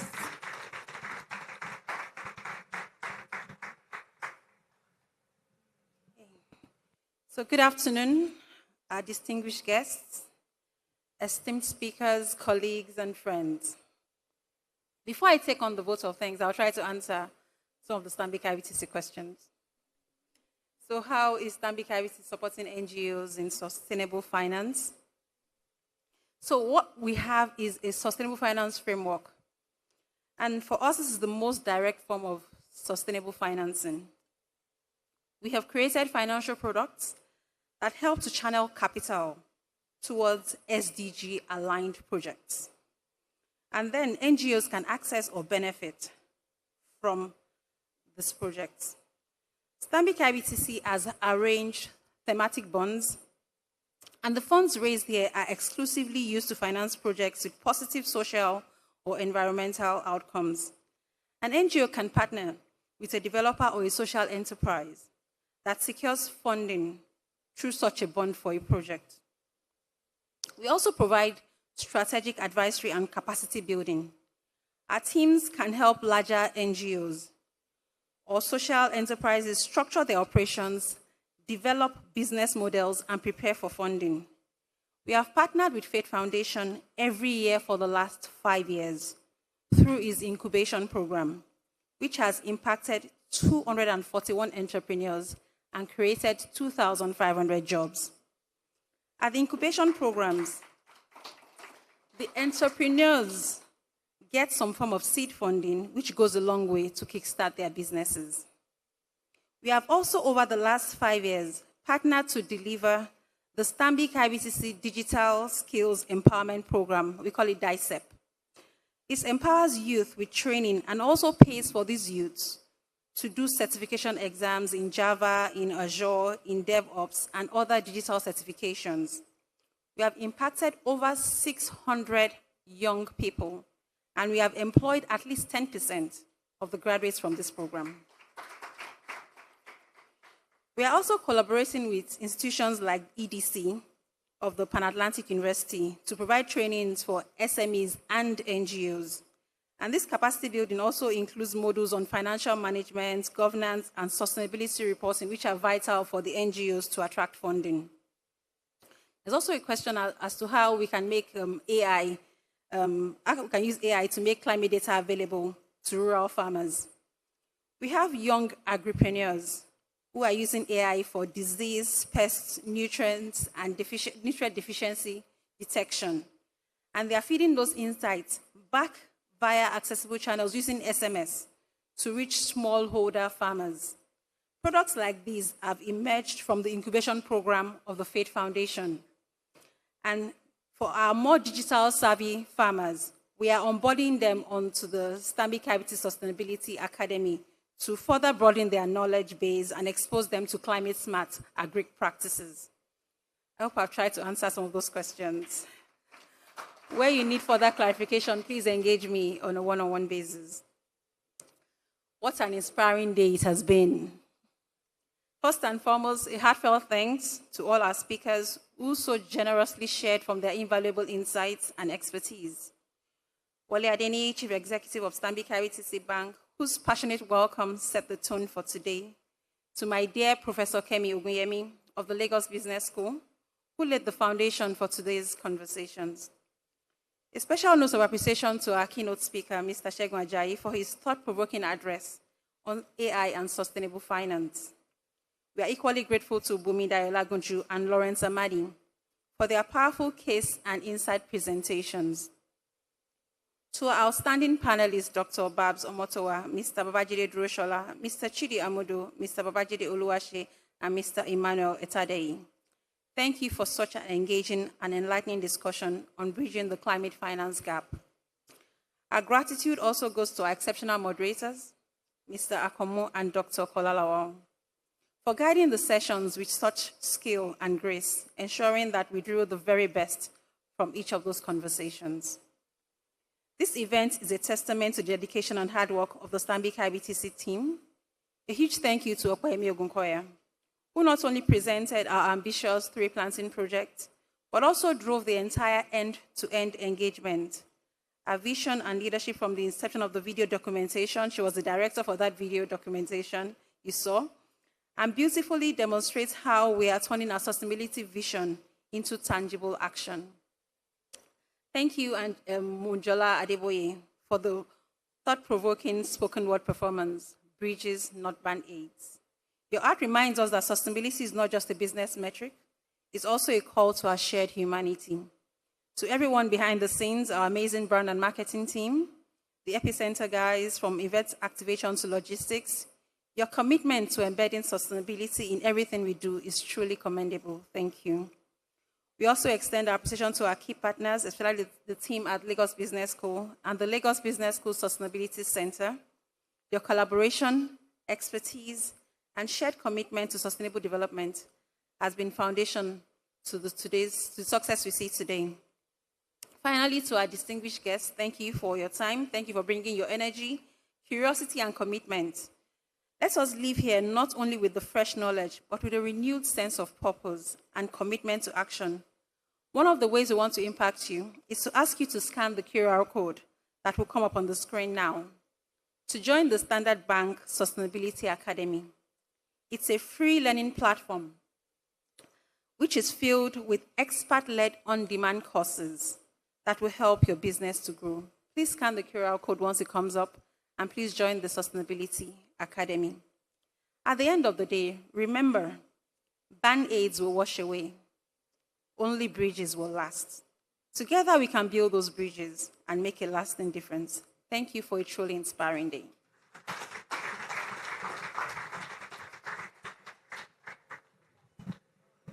Thank you very much, Head of Sustainability at Stanbic IBTC Holdings. A lot has been said, and there is nothing else to say but to say thank you for being a part of this conversation. Thank you for your time. Let's all go out together and carry a collective consciousness of building a climate-smart Nigeria and, of course, by extension, Africa. We wish you a lovely rest of your day. Thank you for being a part of this conversation. It's goodbye from here. We will see you at our next event. Thank you. On your way out of this hall, we will hand over food packs to you, so please enjoy, and we wish you all the best. Thank you. And if you haven't scanned this QR code, please ensure to...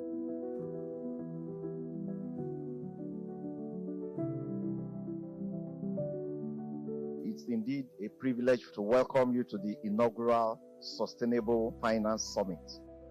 Sustainable finance opportunities in emerging markets is particularly very, very timely. The challenges demand that we prioritize investments that have the potential for environmental and socio-economic value creation for the continent and its people. Sustainable finance, impact investments need to be discussed, particularly with the active participation of the private sector. But impact investments are investments made with the intention to generate positive, measurable social and environmental impact alongside financial returns. I would say that one of the big reasons why investors may want to, shy away from impact investment is around pricing. How do I price impact investment? I always say this, not all money is good money. Impact investment cuts across the spectrum of returns. So we've looked at issues in terms of how do we increase sustainable finance in Nigeria, how do we increase impact investing in Nigeria, how do we even communicate the benefits, the opportunities of impact investing and sustainable finance. Over time, we've also tried to entrench sustainability through our ESG framework. At the point of attracting employees into the organization, we embed these principles at the point of induction.